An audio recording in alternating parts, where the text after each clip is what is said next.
Yeah, good evening, all. Uh, First of all, thank you on behalf of Knowledge Tree and Global CA that you all have taken your precious time to attend this meeting. I welcome CA Harish Chaudhary ji. I also welcome CA Nitin Kanwar, Harish Chaudhary ji, chairman of this meeting. Harish ji, may I request you to please kindly say some words? Thank you. सबसे पहले तो मैं आपका सभी का धन्यवाद करना चाहूंगा, सबसे ज्यादा हमारे नितिन कंवर जी का, जो आज के स्पीकर भी हैं और हमारे छोटे भाई हैं। कई बार रेगुलर, अभी कुछ साल भर से तो आईटीआईटी में रेगुलर जाने का मौका भी मिल रहा है, और जो साथ में जब हम बोलने का मौका भी मिलता है और वहाँ पे जज साहब के सामने एक आध बार डांट भी खाने का मौका मिल जाता है, तो बड़ा अच्छा लगता है। और स्पेशली क्योंकि आज जो इन्होंने टॉपिक रखा है 270A, वैसे तो इस सब्जेक्ट पर जितना मैं समझता हूँ कि इंडिया में इनसे बढ़िया मैंने स्पीकर नहीं सुना जिसमें 270A पे जो बोलते हैं ये। और रियली खैर मतलब जितनी तारीफ की जाए कम है, और वास्तव में ये जो इन्होंने लिखा बेडली ड्राफ्ट है, उतना ही अच्छा ये बोलते हैं। तो सेक्शन की क्योंकि जो इतनी ज्यादा दिक्कतें हैं इसके अंदर, और अभी तो आने वाले टाइम में और भी जब दिक्कतें आएगी तो मैं समझता हूँ गवर्नमेंट भी इसको जरूर देखेगी और इसको रिव्यू भी करेगी। और नितिन जी और हम लोगों ने इसको अलग अलग फोरम पे उठाया भी है, कई जगह हमने कहा भी है कि भाई ये इससे कई प्रैक्टिकल दिक्कत है। तो आज सबसे पहले तो मैं इन्होंने मेरे को आपने मौका दिया उसके लिए धन्यवाद करते हुए ज्यादा टाइम नहीं लूंगा, क्योंकि मैं नितिन जी को मैं भी सुनने के लिए कई टाइम से अभी साथ में अपीयर भी नहीं हुए हैं, और आज कई टाइम बाद देख रहा हूँ इनको। और हमारे कई सीए भाई बहन भी आए हुए हैं, उन सबको भी मेरा नमस्कार। और मैं समझता हूँ आज का सेशन बड़ा उपयोगी रहेगा। इन्हीं शब्दों के साथ मैं अपने शब्दों को विराम देता हूँ। धन्यवाद। थैंक यू हरीश भैया, for thanks a lot for saying. Normally क्या होता है कि जो बड़ा भाई होता है ना, वो कोई कमी भी हो तो भी बंदा भाई के बारे में अच्छा ही बोलता है। तो हरीश भैया इज वन ऑफ देम। तो हमेशा अगर मेरे में कुछ कमियां भी रह जाएंगे तभी हमेशा पॉजिटिव बोलते हैं। पर थैंक्स नहीं अ नहीं, लॉट आपका फॉर। आपका रियली खैर, मैं तो देखो आईटीआईटी में तो हमें दो तीन बार, एक बार तो हमारी 6 घंटे की हीरिंग थी, तो वो हमने शायद केस लो शायद शेयर भी किया था सभी से। जी जी जी जी तो जी। 2 बजे करीब शुरू हुई और 8 बजे मेरे को याद है, और इवन मेरे ख्याल शायद एक भी ब्रेक भी नहीं दिया था उसमें। यस यस यस तो जिस तरीके से देखो आपने मिलजुल के ही होता है, लेकिन आपने जिस यस। तरीके से उसमें केस में किया तो रियली काबिले तारीफ है। और ऐसा नहीं जो आप सामने इसलिए करते हैं, हरीश और भैया वो तो, प्लेटफॉर्म पे वो जहाँ केस भी तो मौका मिलता है। हरीश भैया वो केस तो आपकी वजह से ऐसा हो गया कि एक हफ्ते बाद आपको याद है आईटीटी बार ने मीटिंग कर दी थी उस पर। पूरे, हाँ ये बात आपने बड़ी अच्छी बताई कि आप पूरा डिटेल बताएंगे इस बारे में, तो आप ही बताएं उसको अपने शब्दों में। उससे थोड़ा सा बीच बीच में बात कर लेंगे, मैं बात भी करता रहूंगा। I will tell and it's a, I believe it's a wonderful case. और शायद जो मेहनत शायद हरीश भैया और हमने करी है, शायद आई बिलीव बहुत सारी जगह पे तो मैटर ऐसा था। बीच में जब 263 की बात भी करेंगे, मैं किसी कंटेक्ट से बात भी करूंगा, तो उस केस को बात भी करेंगे, उस सर्च वाले इशू को भी टेकअप करेंगे, जहां पे हम बताएंगे कि मैंने और हरीश भैया ने मेहनत कहाँ पे करी, हमने क्या बोला और किस पॉइंट पे हम जीते। वो पॉइंट भी जीते करेंगे। आई बिलीव जो मेजर पॉइंट था मेरे और हरीश भैया के लिए कि बेसिकली उस केस जीतने के बाद एक हफ्ते बाद आईटीटी बार की मीटिंग हुई, सिर्फ इसी पॉइंट पे कि क्या ऐसा हो सकता है, नहीं हो सकता। और उसमें नितिन जी ने अपने भतीजे को भी पूरी तरीके से इन्वॉल्व किया नहीं था। नहीं नहीं नहीं, ही इज अ वंडरफुल गाय। और आई बिलीव आने वाले टाइम में he is going to be big good speaker also. Now now let us come to subject. Priya is already with there. Priya Seth मेरी सिस्टर की तरह है और she is from JNK। Harish भैया ये अभी JNK में ब्रांच एग्जीक्यूटिव मेंबर हो, आने वाली चेयरमैन है, अच्छा, राइट। और प्रिया जी बाकी नमस्ते। जो और बाकी सब लोग, Ashok ji is from Bombay, they already joined us. और भाई साहब, प्रमोद जी, जसविंदर जी, सारे के सारे, Hemant Mehra ji, then Karan Nagpal ji is already been here. Let us come to the issue first. So before I start my session, मेरा अब हमेशा कोशिश होती है कि पहले टैक्स की कुछ हम प्रिंसिपल्स की बात करते हैं, और मैं हमेशा कोशिश करता हूँ कि कुछ टैक्स के प्रिंसिपल्स मैं बार बार कई बार रिपीट भी करता हूँ। कई बार आप लोग बोलते होंगे यार कि बार बार रिपीट करता है, पर टेक माय वर्ड्स, मैं बार बार इससे रिपीट करता हूँ क्योंकि हमारे, अगर हम लिटिगेशन की प्रैक्टिस कर रहे हैं तो it should inculcate in my habit कि मुझे पढ़ना कैसे है, टैक्स को कैसे पढ़ना है, किसी लॉ को कैसे पढ़ना है, that is very very important. तो before I start go to 270A, मैं 15 मिनट सिर्फ प्रिंसिपल्स की बात करूंगा with the help of some supreme court judgement. तो सबसे पहली जजमेंट मैं नॉर्मली लोगों को बताता हूं, और ये जजमेंट अकेली ये नहीं है, it could be an number of judgment, but I am inculcating दो जजमेंट जो मुझे लगता है कि जो बहुत अच्छे तरीके से समझाती है। फर्स्ट इज 41 ITR 425, क्योंकि ये पेनल्टी वाला बेसिकली आज सेशन है, अप्रिशिएट करें। 41 ITR 425 सी अब्राहम वर्सेस ITO, ये भी पेनल्टी पे ही था। और सी अब्राहम वर्सेस ITO में what was held by supreme court, supreme court said कि जब भी कोई लॉ, जब भी कोई लॉ आप पे एक फिस्कल लायबिलिटी लगा रहा है, पहली बात तो ये क्लियरिटी समझ ले सर, टैक्स और पेनल्टी एक सिविल लायबिलिटी है सर, पेनल्टी कोई आपकी क्रिमिनल लायबिलिटी नहीं है, राइट? प्लीज अप्रिशिएट कीजिएगा।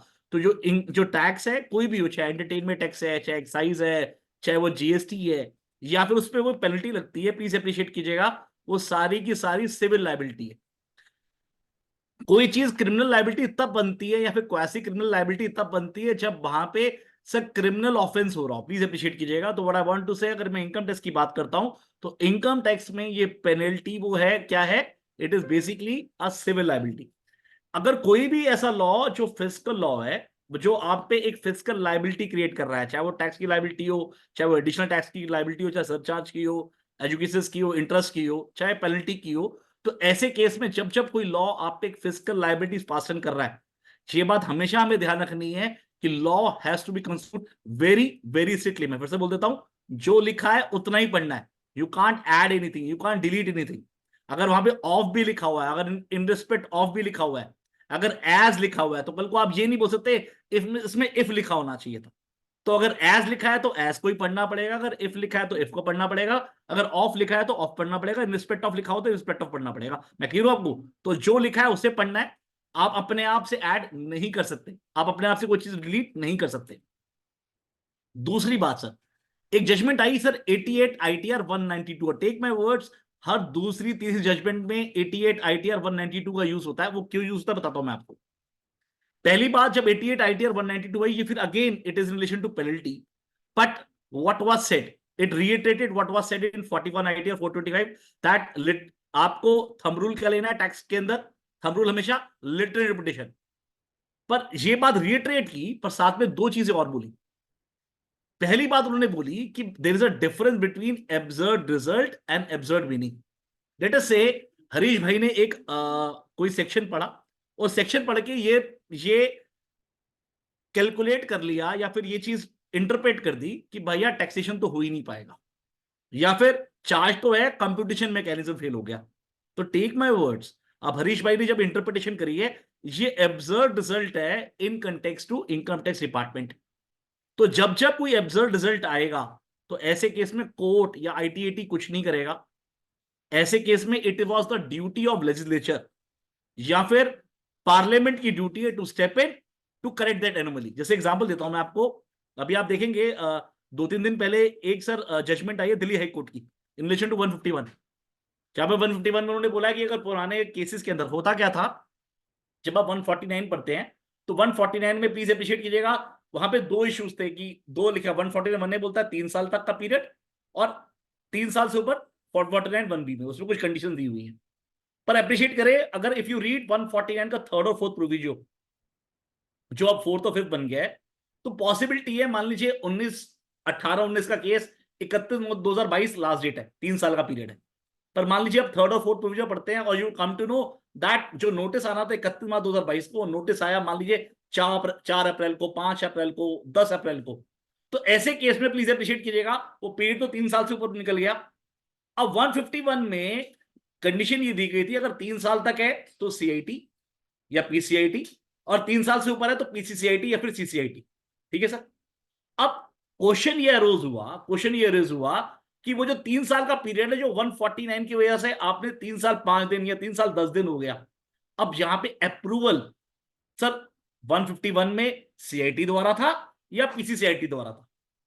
तो क्या हुआ सर, प्लीज अप्रिशिएट कीजिएगा, व्हाट मी एंड हरीश भैया, और हरीश भैया ने तो 1-2 केस भी हाई कोर्ट में डाले, शायद आई बिलीव इसका जजमेंट भी इसका पार्ट में ही था, मेरी कल बात नहीं हो पाई, तो अप्रिशिएट करें व्हाट हरीश भाई सेड कि भाई आप प्लीज नोट करें, इस केस में अप्रूवल सीसीआईटी द्वारा होना चाहिए था, आपने जो अप्रूवल सीआईटी से लिया है वो गलती है।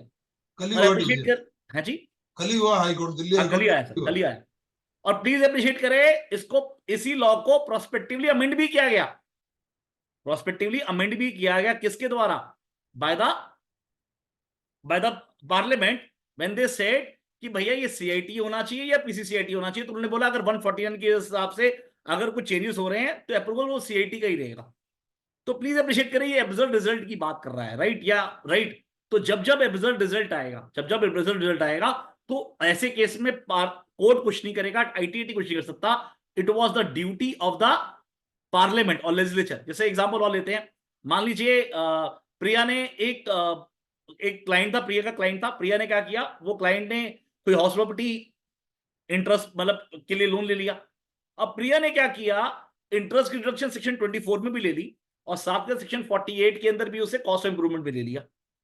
पर अप्रिशिएट करिए, जब उसने कॉस्ट ऑफ इंप्रूवमेंट के बेनिफिट में ले लिया, तो मैंने जब प्रिया ने मुझसे पूछा, मैंने कहा प्रिया एकदम बेटा एकदम ठीक किया, why it is so, because दोनों के दोनों चैप्टर अलग अलग है, दोनों का कंप्यूटेशन अपने अपने चैप्टर में होता है, और कहीं पे भी मना नहीं है कि दो एक डिडक्शन अलग चैप्टर में नहीं ली जा सकती। तो अप्रिशिएट कीजिएगा, फाइनेंस एक्ट 2023 ने अमेंडमेंट करी प्रोस्पेक्टिवली कि अगर आपने सेक्शन 24 में ले लिया है तो सेक्शन 48 में नहीं मिलेगा। तो appreciate, it is absurd result in context to revenue. तो ऐसे केस में अगर कुछ करना है तो पार्लियामेंट को स्टेप इन करना है। मैं क्लियर हूं आपको sir? Right now, having said that, ये तो फर्स्ट मीनिंग है, अगर एब्सर्ड रिजल्ट आएगा तो ऐसे केस में it was the duty of parliament. पर जहां पे एब्सर्ड मीनिंग है, मान लॉ एम्बिजियस है, क्लैरिटी नहीं है, मैंने कहा क्लैरिटी अनएम्बिजियस है तो लिटरेशन करना, तब रूल लेना आपने। पर मान लीजिए लॉ जहां पे एम्बिजियस है, क्लैरिटी नहीं है, तो अप्रिशिएट करें, आपको पर्पस देखना है, व्हाट इज द इंटेंशन। मान लीजिए अगर पेनल्टी लग रही है तो फिर आप, अगर मान लीजिए लेटर से जब हम बात करते हैं डिडक्शन की बात करते हैं या एग्जम्पशन की बात करते हैं, तो वहां पे क्या होता है, पहले जब एग्जम्पशन या डिडक्शन क्लेम करनी है तो पहले आपको स्ट्रिक्टली कंस्ट्रू करना है, और एक बार उस सेक्शन में घुस गए उसके बाद लिबरली कंस्ट्रू करना है, क्योंकि target is to give deduction. तो अगर लॉ क्लियर नहीं है तो व्हाट हैपेंड, तो end of the day intention देखते हैं। ऐसे अगर मैं चार्जेबिलिटी की बात करता हूं तो स्ट्रिक्टली कंस्ट्रू करना है। डिपार्टमेंट का टारगेट ये नहीं है कि अच्छा, जब हम पेनल्टी की बात भी कर रहे हैं तो पेनल्टी में अब हम डिस्कशन करेंगे कि ये नहीं है कि एडिशन हो गई तो पेनल्टी लगनी है। तो you have to see the purpose, कि पर्पस क्या है, राइट? जैसे यहां पे मैं बात करेंगे अंडर रिपोर्टिंग या मिस रिपोर्टिंग की, कब अंडर रिपोर्टिंग बनेगा कब मिस रिपोर्टिंग बनेगा, तो लॉ एम्बिजियस नहीं है। तो हमेशा सॉरी, आपको हमेशा ये ध्यान रखना है कि लॉ को कैसे पढ़ना, that is more important. Now, अब दूसरा प्रिंसिपल लेट डाउन किया विश्व प्रोडक्ट्स ने 88 आईटीआर 192, इट सेड कि अगर मान लीजिए दो मीनिंग निकल आते हैं, लेट अस से दो मीनिंग निकल आते हैं, one is favouring SSC and one which is favouring department, तो view which is favouring SSC has to be taken. और अप्रिशिएट करें, मैंने आपको बताया सर, हर चौथी पांचवी छठी जजमेंट्स के अंदर सर ये आप 88 आईटीआर 192 की बात कर लेते हैं। अभी एक 25 मई को एग्जाम्पल देता हूं मैं आपको, एक 25 मई को मुंबई आईटीआईटी का जजमेंट आया in relation to somewhat in context of 54 या 54F। अब मैं उसमें डीपली नहीं जा रहा, पर मैं आपको बता रहा हूं उस पर्टिकुलर कंटेस्ट के अंदर sir Karnataka high court has a different version, whereas Madras high court has a different version. तो एसएससी आर्ग्यूड कि सर बॉम्बे हाईकोर्ट का सर कोई, क्योंकि मेरा मुंबई आईटीआईटी का जुडिशन किसका बन रहा है, मुंबई हाईकोर्ट का जुडिशन बन रहा है सर आपका बॉम्बे हाईकोर्ट, और बॉम्बे हाईकोर्ट का कोई केस लॉ नहीं है। तो ऐसे केस में sir the view which is favouring SSC, तो अगर मद्रास हाईकोर्ट मेरे फेवर पे है तो मैं मद्रास हाईकोर्ट का जजमेंट पढ़ूंगा। मैं क्लियर हूं आपको सर? ये क्लियरिटी होगी sir, right? Now that's one thing. दूसरी जजमेंट, आप तीसरी जजमेंट नोट कर लें sir, GVK industries versus ITO, GVK industries versus ITO. GVK industries versus ITO क्या बोलता है, उनियस एस्ट एक्सक्लूजन अल्ट्रियस, उनियस एस्ट एक्सक्लूजन अल्ट्रियस बोलता है express mention of one thing means exclusion of others. इसका मतलब ये भी है, प्लीज अप्रिशिएट कीजिएगा, कि डाउन द लाइन इसने फर्दर ये भी किया, जो प्रोसीजर लॉज है, प्रोसीजर लॉ है, it has to be construed very very strictly. अभी down the line I was arguing at DRT, और DRT in relation to SARFAESI. तो प्लीज अप्रिशिएट करें, the DRT has accepted my notion, और please appreciate करें, इसको मैं sir tax में भी लेके आ रहा हूं, और ये बात टैक्स पे भी एप्लीकेबल होगी। दो, फिर आप बोलोगे अभी कुछ इशू की बात करोगे, विल टॉक ऑन दिन नंबर, मैं उसके बारे में बात भी करूंगा कि वो सुप्रीम कोर्ट ने जब दिन नंबर वाला जो इशू है जहां पे स्टे लगा दी उसकी बात भी करेंगे। सबसे पहले ये समझ ले सब प्रोसीजर लॉ और रेट्रोस्पेक्टिव इन नेचर, मतलब आज की डेट में जब आज असेसमेंट हो रही है तो अप्रिशिएट करें आज के लॉ लगेंगे, ये क्लियरिटी है। और अप्रिशिएट करें जब भी प्रोसीजर लॉ लगाए जाते हैं तो it has to be conclude very very strictly. ऐसा क्यों? अप्रिशिएट करें कि सीपीसी जो सिविल प्रोसीजर कोड है, these are considered to be plenary law in India. मतलब what I want to say, मेरी और जसविंदर जी की अगर कोई सिविल डिस्प्यूट है तो ऐसे केस में we are suppose to go to civil courts. पर देयर वेरियस लॉज जो सर सिविल कोर्ट्स को बार कर देते हैं, जैसे SARFAESI is one of them, income tax is one of them, GST is one of them. तो ऐसे केस में मुझे सीआईटी अपील जाना पड़ेगा, सीआईटी अपील से फिर आईटीआईटी जाना पड़ेगा, पर मैं सिविल कोर्ट लड़ने नहीं जा सकता, जबकि ये सिविल लायबिलिटी। तो जब जब किसी लॉ के अंदर ये दिमाग में बिठा ले, जब जब किसी लॉ में सिविल कोर्ट्स को बार किया जाता है तब तक प्रोसीजर लॉ को आपको सर बहुत स्ट्रिक्टली कंस्ट्रक्ट करना पड़ेगा। मतलब आप एक लाइन इधर से उधर नहीं जा सकते। मैं क्लियर हूं आपको सर? तो व्हाट आई वांट टू से, अगर एक प्रोसीजर फॉलो किया हुआ है, इस प्रोसीजर को ऐसे ही फॉलो करना है तो ऐसे ही फॉलो करना है। तो प्लीज अप्रिशिएट करें इवन डिन नंबर प्लीज अप्रिशिएट कीजिएगा। मैं डिन नंबर क्या बताता हूं आपको, एवरीबॉडी नोज जब डिन नंबर आया था 2019 में लेके आ रहे थे, तब मैडम ने भी बोला था कि भैया मैं जो डिन नंबर, हमारा टारगेट क्या है, ये हमारे मोदी जी का सपना है, प्राइम मिनिस्टर का सपना है क्या, कि ट्रांसपेरेंसी चाहिए। तो ट्रांसपेरेंसी उन्होंने बोला जी अगर डिन नंबर किसी डॉक्यूमेंट पे नहीं है वो नॉन एस्ट है, उसे फाड़ के आप रद्दी के डब्बे में फेंक दीजिए। यही बात ऑलमोस्ट रिट्रेट की सीबीडीटी ने। पर व्हाट हैपेंड, नॉर्मली अप्रिशिएट कीजिएगा, Delhi high court accepted it after ITAT. और अभी सुप्रीम कोर्ट में गया, सुप्रीम कोर्ट ने स्टे किया है, प्लीज अप्रिशिएट कीजिएगा।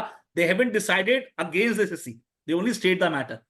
बट द की इज, मैं लास्ट टाइम भी पीछे कैसे बोल रहा था, I am very big fan of mister Venkat Ramani. Venkat Ramani is considered to be the asset of, to be frank, for union government. Ashish Agarwal किसकी देन था? वेंकट रमणी साहब का। एमएफएन का जो जजमेंट आया, जो रेवेन्यू के फेवर में आया, again it is it has come from the womb of mister Venkat Ramani only. Again ये वाला जो स्टे है ये भी मिस्टर वेंकट रमणी है। व्हाट आई वांट टू से, कई बार खराब फैक्ट्स हो पर आर्ग्यू करने वाला बहुत अच्छा हो तो कहीं ना कोई रिलीफ तो जरूर मिलता है, प्लीज अप्रिशिएट कीजिएगा। Mister Venkat Ramani, let me tell you, one of the finest advocate ever. तो what I want to say, हमेशा ऐसा नहीं होता कि रेवेन्यू के पास कभी अच्छे एडवोकेट नहीं होते हैं। तो Venkat Ramani is considered one of the finest advocates ever. तो ही हैज आर्ग्यूड, पर take my words, when CBDT is have already said this thing, Nirmala Sitharaman madam ने ऑलरेडी ये बात बोल रखी है, राइट? तो और ऐसे केस के अंदर वो कंडीशंस पूरी नहीं हो रही हैं, the stay is going to be vacated by supreme court, that's for sure. और अभी मैंने 2 दिन पहले मैंने आर्ग्यू किया है in relation to this particular stay matter. What happened, my case was in relation to search. अब हुआ क्या, मैंने बताया कि मैंने कहा my lord the case was, day number भी नहीं है और आपका इंक्रीमेंट मटेरियल भी नहीं है। तो उन्होंने बोला पहले आप you want to argue on day number, तो तब तक ये स्टे वाली न्यूज आ गई। तो माय लॉर्ड ने बोला कि मिस्टर नितिन यू ऑलरेडी 2 दिन लेट आए हो, अभी तो 8 घंटे पहले ऑर्डर आ चुका है। तो मैंने बोला, मैंने माय लॉर्ड द डिफरेंस मेरे केस में, I try to differentiate the case, और मैं एक नोट बना के दे रहा हूं। मैंने कहा the case of Brandix is something like this, जहां पे डे साहब भी थे, वाइस प्रेसिडेंट है जो आईटीटी के, और वो बैठे भी थे सामने मेरे उस टाइम पे।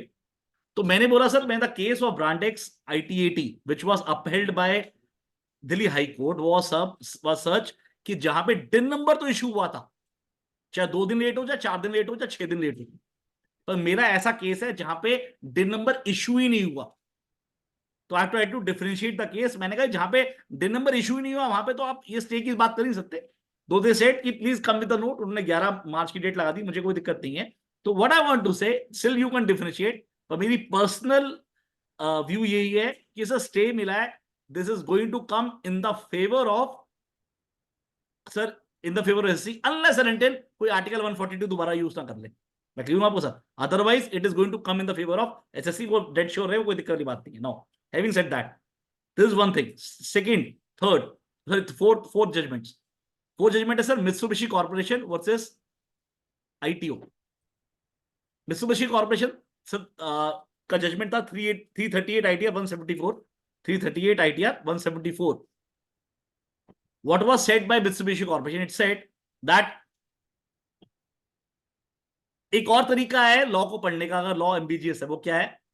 लॉ, अगर आपको ये जानना है कि ओल्ड लॉ क्या था, अमेंडमेंट पढ़े। मैं फिर से बोलता हूँ, अगर आपको जानना है कि ओल्ड लॉ क्या था, अमेंडमेंट पढ़े। जैसे मैंने आपको सेक्शन 151 के तरीके बताया।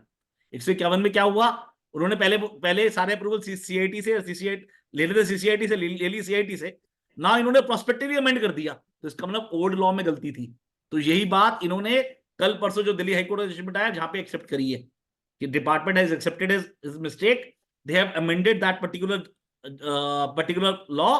तो इस वजह से ओल्ड लॉ में सर पहले आपको अप्रूवल सीसीआईटी से लेना था, ना कि सीआईटी से। ठीक है सर। नौ एक बात और, मैं अभी कल कई 2-3 सीए आए हुए थे, तो मैं ऐसी शाम को बैठा हुआ था किसी के साथ, तो somebody is telling me, तो ही इज आस्किंग मी, मैंने कहा भाई मैं इस टाइम पे सारफेसी भी देख रहा हूँ, बेनामी भी देख रहा हूँ, और पीएमएलए भी देख रहा हूँ, एग्जाम्पल की बात कर रहा हूँ, टैक्स की बात कर रहा हूँ, फीमा भी देख रहा हूँ।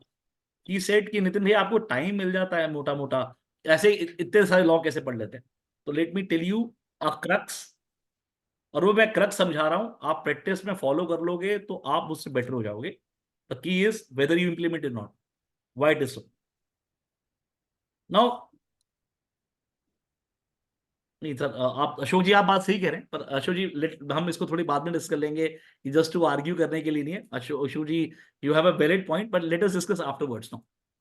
सर अप्रिशिएट करें, मैं बेनामी की बात करता हूं या पीएमएलए की बात करता हूं, राइट, जो एक पर्टिकुलर कंटेक्स्ट में आए, या सारफेसी की बात कर रहा हूं। सर अप्रिशिएट करें, जैसे मैं बेनामी की बात करता हूं, अगर आप उस सेक्शन 2(9)(a) पढ़ लें कि बेनामी ट्रांजेक्शन किसे कहते हैं, उसमें 4 क्लॉजेस हैं, कुछ एक्सेप्शन दी हुई है, आपको ट्रांजेक्शन का मतलब समझ में आ जाए कि ट्रांजेक्शन की डेफिनेशन क्या है। दो प्रॉपर्टी डेफिनेशन तो बहुत वाइड है। तो बेनिफिशियल ओनरशिप किसे कह रहे हो आप, बेनिफिशियल ओनर किसे कह रहे हो, बेनामीदार किसे कह रहे हो, ये 4-5-6 डेफिनेशन ही है। टेक माई वर्ड्स, अगर आपने इसमें पकड़ बना ली, बैलेंस जो लॉ है वो सर एडमिनिस्ट्रेटिव है, इन द सेंस कि भैया नोटिस कैसे आएगा, काम कौन करेगा, किस तरह से नोटिस देगा, आर यू गेटिंग पॉइंट? तो सबसे पहले कोई भी लॉ पढ़ना है तो आपको सबसेंस पता होना चाहिए कि इस लॉ में सबसेंस क्या है। तो जब आपके पास कोई केस आएगा, बाकी काम आप अपने आप ही सीख लोगे जब यू किताब पढ़ लेंगे, लेकिन वो मेन क्रक्स पे मेहनत करनी बहुत जरूरी है। Let us talk about PMLA. जब मैं पीएमएलए की बात करता हूं तो प्लीज अप्रिशिएट कि पीएमएलए में क्या है, there has to be a proceeds of crime. Proceeds of crime कहां से होना चाहिए, there has to be a from scheduled offence. तो क्वेश्चन ये उठता है, अगर इनकम टैक्स में कोई चोरी हुई है, क्या वो शेड्यूल्ड ऑफेंस है? Answer is no. पर वेयरएज अगर ये सर आपका ब्लैक मनी एक्ट होगा, though it is a part of income tax से पैदा हुआ है, तो सेक्शन 51 वो प्रेडिकेट ऑफेंस बन गया पार्ट सी के अंदर। तो सबसे पहले आपको ये देखना पड़ेगा वो शेड्यूल ऑफेंस है ये नहीं है। तो अगर वो शेड्यूल ऑफेंस है, उसके बाद प्रोसीड्स ऑफ क्राइम। तो व्हाट आई वांट टू से, नॉर्मली जो सेक्शंस होते हैं, जो नॉर्मली होते हैं, उनका टारगेट 2-4-5-6 चीजें ही होती है जिसमें पकड़ बनानी है।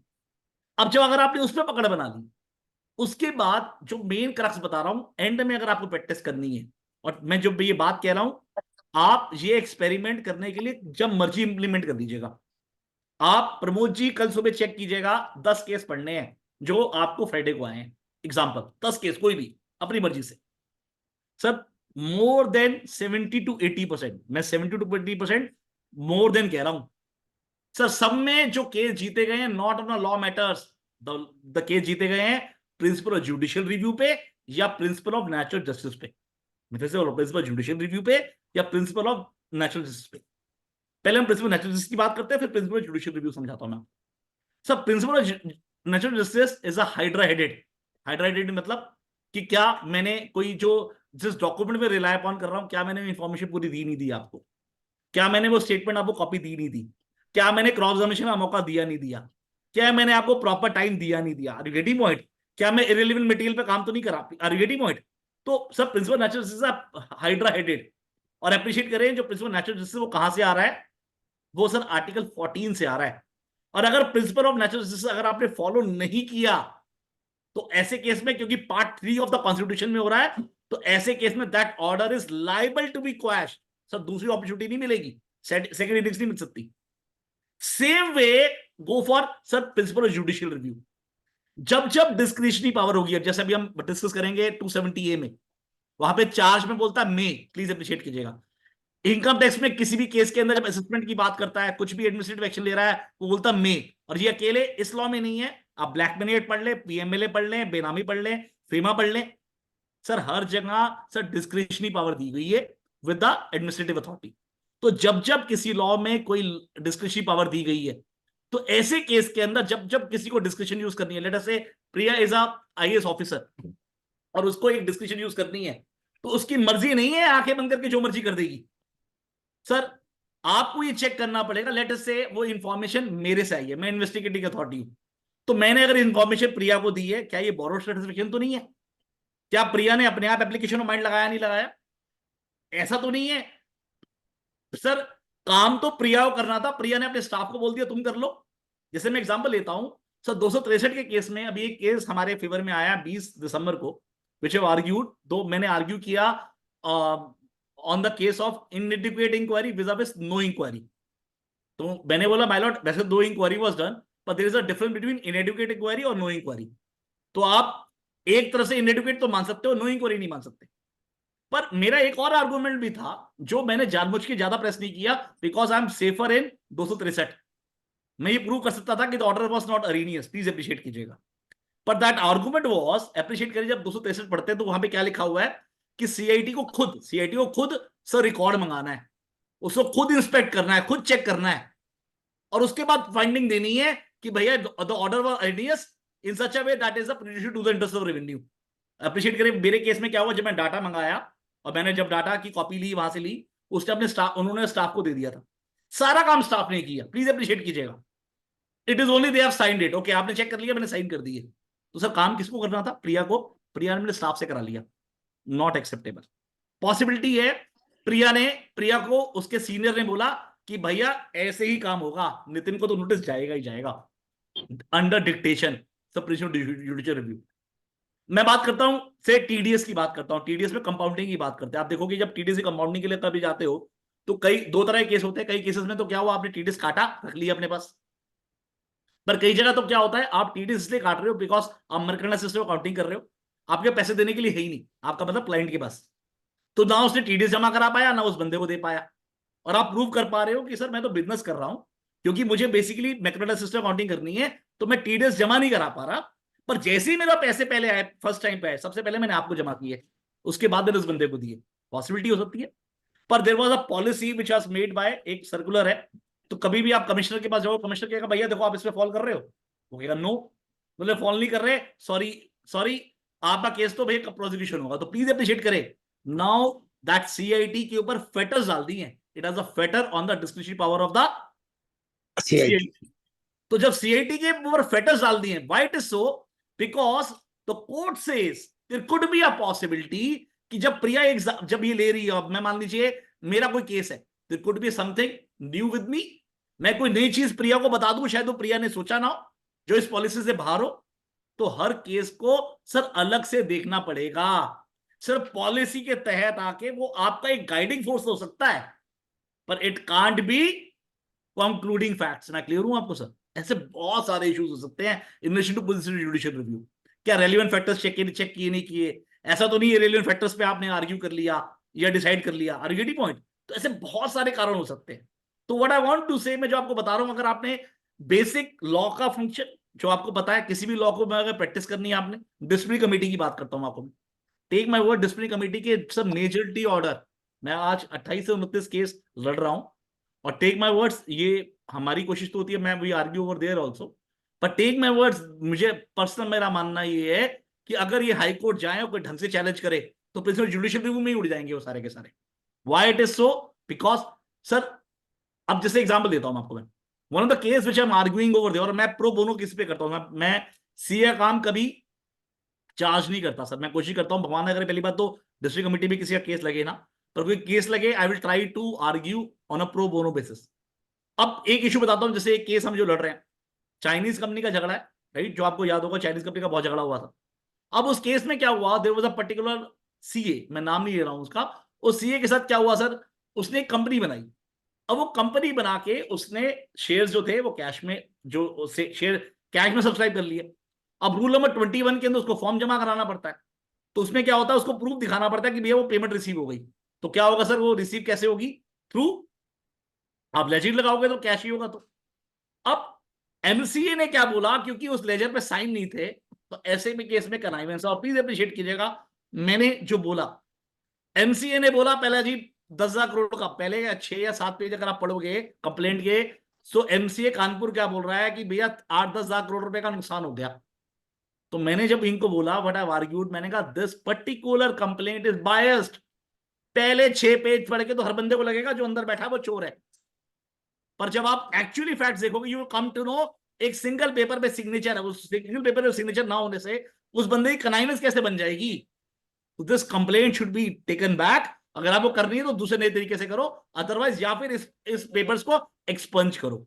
दो दे सेट की नितिन नेक्स्ट डेट आएगी, will argue on this thing please. पर मैंने ये पॉइंट पुट अप किया, तो what I want to say, there should not be biased, और बायस भी बहुत तरीके से हो सकते हैं। तो व्हाट आई वांट टू से, कभी भी कोई लॉ पढ़ना है, कुछ भी करना है, तो not only you should know the principles of law, पर principle of judicial review and principle of natural justice, इस पे पकड़ बना ली तो 70 to 80% केसेस कोई भी लॉ का होगा आप जीतेंगे। मैं क्यों आपको sir, right now let us come to subject. यहां तक किसी का क्वेश्चन है तो प्लीज बताइए सर।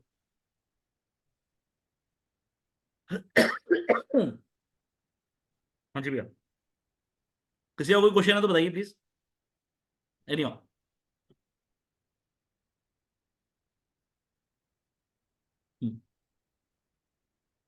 ये मेरी पीपीटी नजर आ रही है आपको सर?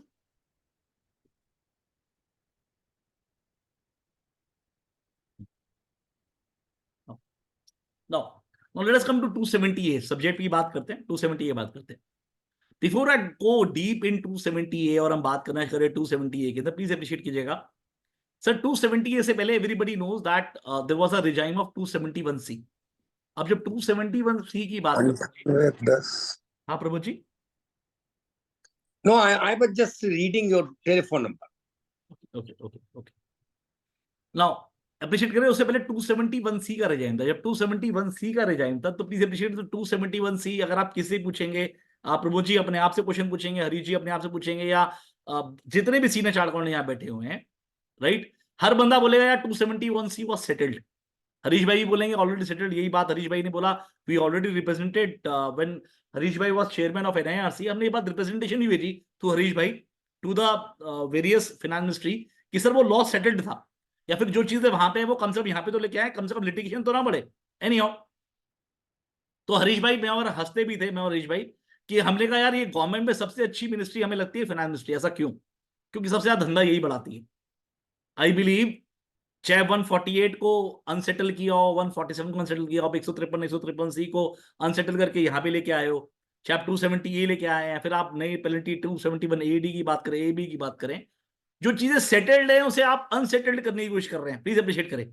जहां पे already so much of supreme court और हाई कोर्ट में डिस्कशन हो चुका है और चीजें कंफर्म हो चुकी है, ना केवल हमको, इवन डिपार्टमेंट को भी क्लियर हो गया हमें करना क्या था। सी, अगर डिपार्टमेंट गलती कर रहा है तो उसमें डिपार्टमेंट की गलती है, प्लीज अप्रिशिएट, उसको आप ठीक नहीं कर सकते, प्लीज अप्रिशिएट कीजिएगा। पर जो चीज सेटल्ड है उसे अगर आप सेटल्ड कर रहे हो तो what is going to happen, तो only thing you are going to get is, जैसे आपने एक पिक्चर देखी होगी जिसमें वो हीरोइन बोलती है कि यहाँ पे 3 चीजें चलती हैं, एंटरटेनमेंट, एंटरटेनमेंट एंड एंटरटेनमेंट। तो अप्रिशिएट करें, यहाँ पे सिर्फ लिटिगेशन होगी, लिटिगेशन होगी और सिर्फ लिटिगेशन होगी और कुछ नहीं मिलेगा। तो कई बार मैं हंसता हूं हर सेमिनार में कि मोदी जी का सपना है कि हर चार्टर्ड अकाउंटेंट और हर एडवोकेट को कम से कम आईटीएटी की प्रैक्टिस करनी चाहिए। तो ऑफिस बात है, down the line case assessing officer चलेगा, वहां सेटल नहीं होगा, उसके बाद अपीलेट जाएगा, अपीलेट के बाद आईटीएटी जाएगा, at least you will get, me and you will get very good share of that particular thing. Anyhow, वो केस सेटल कैसे होगा वो बाकी तो हरीश भैया नोज इट, कि and of the day ITAT आके चीजें जीती जाती हो, क्योंकि वहां पे चीजें आप जुडिशियल रिव्यू की बात कर रहे हैं या कुछ और की बात कर रहे हैं। जैसे जैसे जो हरीश भाई ने उस दिन बताया, उस दिन वो केस जो जीते तो 6 घंटे आर्ग्यू किया, तो what we argued over it in that particular case, मैं एग्जांपल ले रहा हूं फिर दिन मैं वापसी आऊंगा। तो what we and me Harish has found out, Harish भाई और मैंने क्या फाइंड आउट किया, हमने फाइंड आउट किया उस केस के अंदर, सर्च के अंदर, कि भैया डाउन द लाइन जो रिकॉर्ड पकड़ा गया ड्यूरिंग सर्च और वो जो ITR there was no difference, कोई डिफरेंस नहीं था। तो me and Harish bhai has argued in that particular ITET. We said कि my lord 132(4)A में क्या लिखा हुआ है, 132(4)A में लिखा हुआ है कि जो रिकॉर्ड, पहली बात तो जो मनी बुलियन पकड़ा गया है, जो मनी बुलियन पकड़ा गया है वो उसी का है जिसके पास पकड़ा गया, प्लस जो डॉक्यूमेंट्स पकड़े गए हैं, जो डॉक्यूमेंट्स पकड़े गए हैं वो भी ट्रू एंड करेक्ट है, और यही बात सेक्शन 292 CC बोलता है। तो ऐसे केस के अंदर तो हरीश भाई और मैंने ही आर्ग्यू किया इन दैट पर्टिकुलर थिंग कि मैंने कहा माय लॉर्ड, हमने बोला माय लॉर्ड प्लीज अप्रिशिएट कीजिएगा, वो जो पर्टिकुलर प्रिजम्पशन है इन रिलेशन टू सर्च, वो क्या सिर्फ डिपार्टमेंट को मिलेगी, वो एसएससी को नहीं मिलेगी। एक्चुअली इस केस में क्या था, डिपार्टमेंट ये बोल रहा था कि भैया ये जो परचेज आपने डाली है ये बोगस है, आप प्रूव करें। तो हमने कहा जी हम तो मान ही रहे हैं कि हमारी बुक्स ट्रू एंड करेक्ट है, हमने उस हिसाब से आईटीआर भर दी है। तो एलिगेशन कौन लगा रहा है? एलिगेशन तो डिपार्टमेंट लगा रहा है। तो पहले बर्डन ऑफ प्रूफ किस पे होगा? तो बर्डन ऑफ प्रूफ होगा पहले डिपार्टमेंट पे। पहले डिपार्टमेंट प्रूव करेगा ये परचेज बोगस है, उसके बाद बर्डन ऑफ प्रूफ हम पे शिफ्ट होगा। तो जब तक डिपार्टमेंट कुछ नहीं करेगा हम पे ओनस सर कभी भी शिफ्ट नहीं होगा। और अप्रिशिएट करें वो जो 6 घंटे की एक्सरसाइज भैया बता रहे हैं, जब हमने 6 घंटे आर्ग्यू किया, एक्सटेंसिवली आर्ग्यू किया जब हरीश भाई और मैंने, तो sir ITAT accepted this thing. और बकायदा सर आईटीएटी जो मेंबर्स थे, जो माइलॉट थे, उन्होंने स्पेशली पूछा कि डीआर साहब आपने क्या किया टू प्रूव इट कि ये परचेज बोगस है। उन्होंने कहा हम तो इनसे पूछ रहे थे। तो बोले यार ओनर्स ऑफ प्रूफ तो तुम्हारे पे है। बस यही पे गेम खत्म हुई है जी। तो नहीं, 6 घंटे की game। उन्होंने सबसे बढ़िया बात पूछी थी क्या आप बुक्स ऑफ अकाउंट थी क्या? हाँ जी, वो आपने पूछा था ये क्वेश्चन के बुक्स ऑफ अकाउंट थी हाँ, और जब डीआर ने बोला बुक्स ऑफ अकाउंट थी तो सारा वही पे गेम खत्म हो गई। तो जब बुक्स अकाउंट थी तो व्हाट आई वांट टू से, बट जो हरीश भैया और मैं जो बोल रहे हैं प्लीज अप्रिशिएट कीजिएगा, आपको जब तक क्रक्स दो चीजें, जो थर्ड पॉइंट जो अभी हरीश भाई के पॉइंट्स और हमें डिस्कस करके बता रहा हूं, मैंने आपको जो जुडिशियल रिव्यू बताया, मैंने आपको बताया प्रिंसिपल नेचुरल जस्टिस, साथ के साथ तीसरी बात जो बहुत इंपॉर्टेंट है सर, वी शुड अंडरस्टैंड कि बर्डन ऑफ प्रूफ कहां पर है। जैसे एग्जांपल देता हूं, अगर मान ली 68 की बात करते हैं, 68 में ट्रिनिटी टेस्ट की बात करते हैं, केवाईसी क्रेडिटवर्थिनेस जेन्युइननेस, तो सबसे पहला ओनर्स मुझ पे है, राइट। तो जब मैंने ओनर्स अपना सेटिस्फाई कर दिया, now it was the duty of assessing officer to rebut it. Let us say Harish भाई ने तीनों चीजें दे दी, मैं असेसिंग ऑफिसर हूं, मैं उसको तो कुछ नहीं कर पा रहा और मैं बोल रहा हूं भाई साहब कुछ और प्रूव करो। सॉरी सर, हरीश भाई का प्राइमरी जो इन्फ्रेंस देना था, जो डिटेल देनी थी वो दे चुके, पहले मैं उस चीज को रिब्यूट करूंगा, चाहे मैं 131 करूं, 133 करूं और प्रूव करूं कि भैया जो आपने डॉक्यूमेंट दिए वो गलत है, या फिर वो जो आप इन्फ्रेंस ड्रॉ करने की कोशिश कर रहे हो वो गलत है। अगर मैं ये काम नहीं करूंगा तो तब तक बर्डन वापसी शिफ्ट होगा नहीं, और जब तक बर्डन वापसी शिफ्ट होगा नहीं, सर हरीश भाई को केस अगर मैं गलती से एडिशन कर भी दूंगा बीइंग एन एओ, सीआईटीपी या आईटीटी में केस जीत जाएंगे। मैं क्लियर हूं आपको सर? तो तीसरा जो कंसेप्ट है बर्डन प्रूफ, तो वन शुड अंडरस्टैंड कि बर्डन प्रूफ पहली बात किसके ऊपर है, और दूसरी बात कब बर्डन प्रूफ वापसी शिफ्ट होता है या कब बर्डन प्रूफ सामने आपने शिफ्ट कर दिया है। ये चीज अगर आपने अंडरस्टैंड कर दी, अगेन 10 to 20% केस आप वहां पे जीत जाओगे।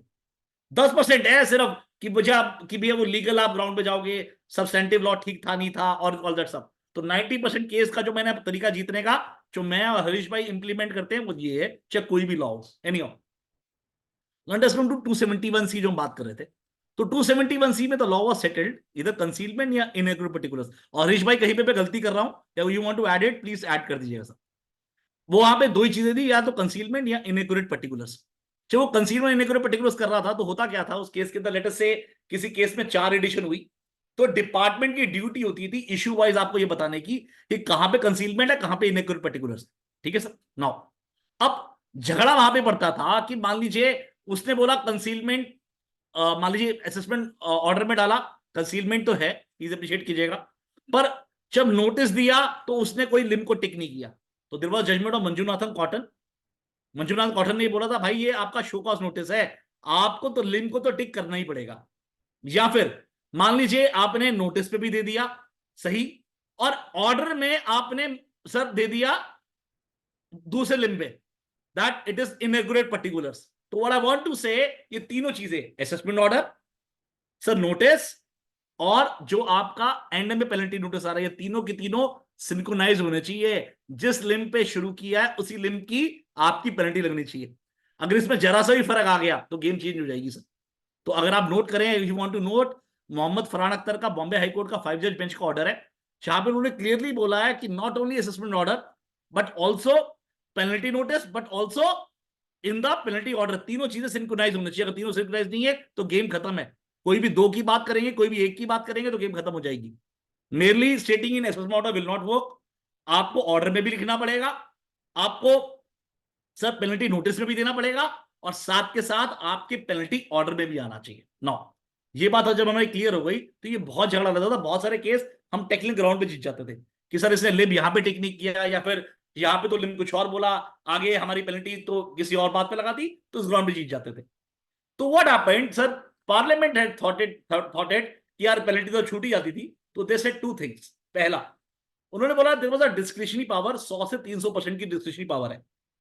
अब 300% वो कहते हैं, डिपार्टमेंट ने कहना था कभी 300% तो पेनल्टी लगाते ही नहीं सर, आप 100% ही लगाते हो।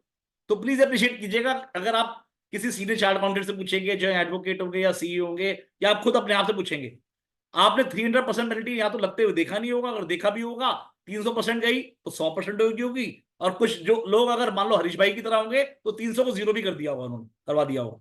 तो what I want to say, please appreciate कीजिएगा, जो 300% का पेनल्टी का टारगेट क्या था, it should be in a gravest position, rarest और रेवेस्ट पोजीशन में 300% पेनल्टी लगनी थी।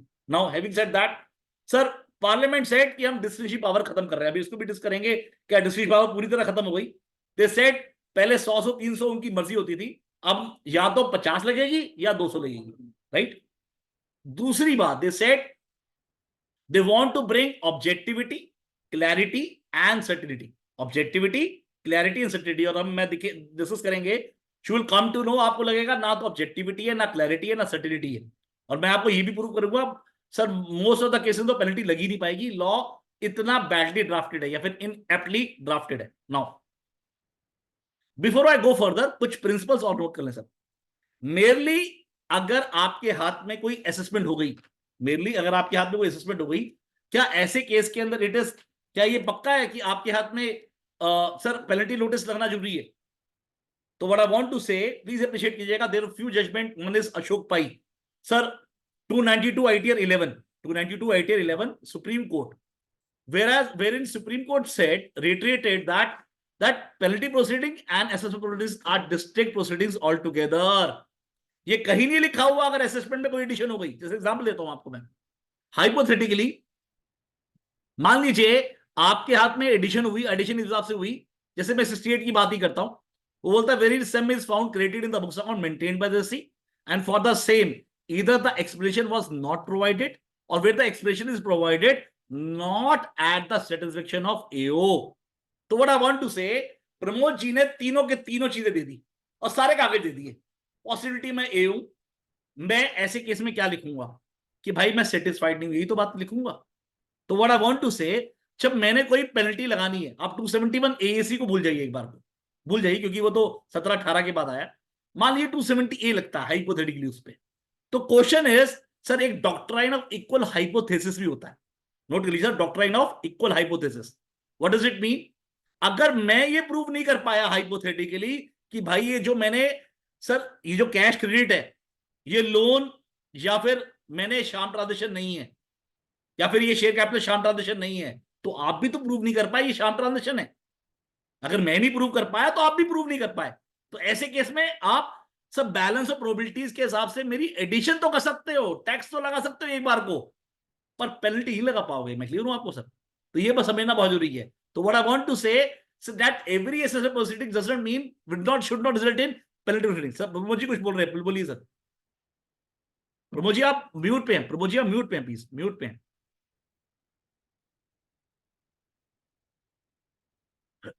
आप म्यूट पे हैं सर, म्यूट अनम्यूट कीजिए ना अपने आप को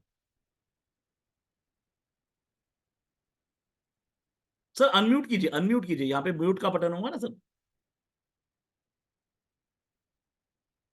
सर वीडियो के साथ में होगा म्यूट का बटन।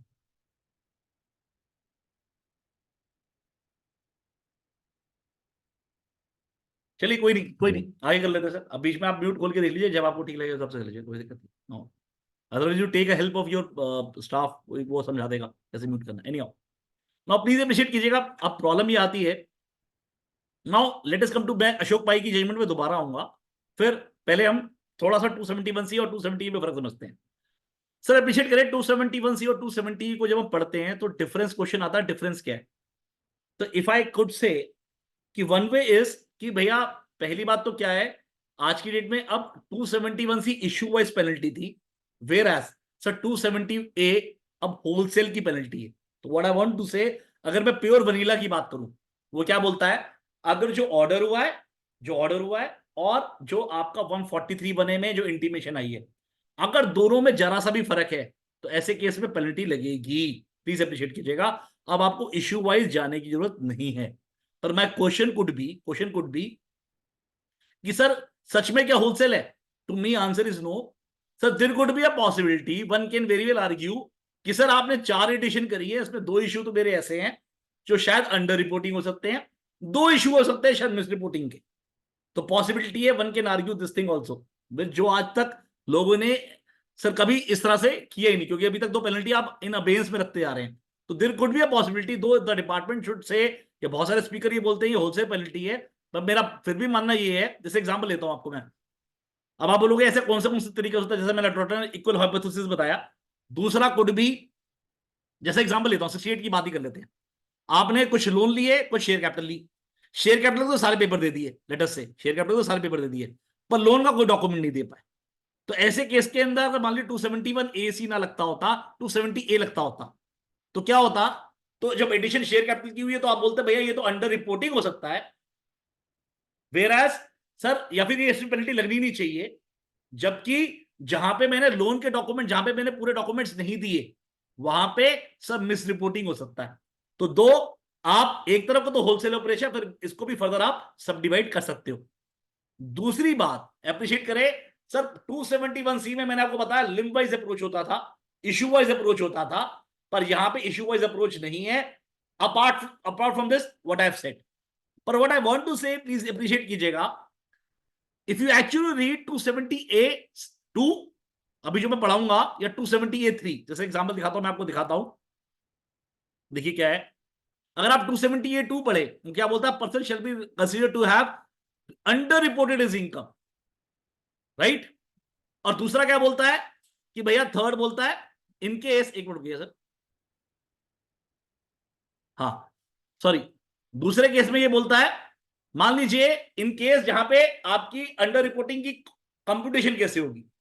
तो अगर आप सेक्शन 2 और 3 को ध्यान से पढ़ें तो आपको ऐसा लगेगा कि जो प्योर वनीला अप्रोच की बात कर रहा हूं, तो आपको ऐसा लगेगा कि अगर जरा सा फर्क भी आ गया एसएस इनकम में और अंडर रिपोर्टेड इनकम में, तो ऐसे केस में तो भाई पेनल्टी लगेगी। यहां पे तो अशोक भाई का जो जजमेंट है वो ओवर रूल्ड हो गया है, पर ऐसा नहीं है सर। प्लीज अप्रिशिएट कीजिएगा, there could be a judgment called of Pranab Roy. Pranab Roy की जजमेंट में what was said by supreme court? Supreme court said, अगर किसी भी केस में अगर पेनल्टी ऑटोमेटिक हो जाएगी तो ऐसे केस में पेनल्टी विल बिकम अनकॉन्स्टिट्यूशनल। मैं फिर से बोल देता हूं, अगर पेनल्टी को आप ऑटोमेटिक लगा देंगे तो पेनल्टी फिर अनकॉन्स्टिट्यूशनल हो जाएगी। तो व्हाट आई वांट टू से, अगर आप पेनल्टी लगाना चाहते हैं किसी पे भी, तो ऐसे केस में पहले आपको शो कॉज नोटिस देना पड़ेगा। इसीलिए आप देखेंगे फर्क क्या है सर, जहां जहां 224E की बात की, 224F की बात करी, वहां पर उन्होंने पेनल्टी नहीं लगाई, वहां पे फीस लगा दी, टीडीएस की late filing fees, income tax की लेट फाइलिंग फीस, क्योंकि बिकॉज पेनल्टी लगाने के लिए इनको शो कॉज नोटिस देना पड़ता था, पर fees is automatic.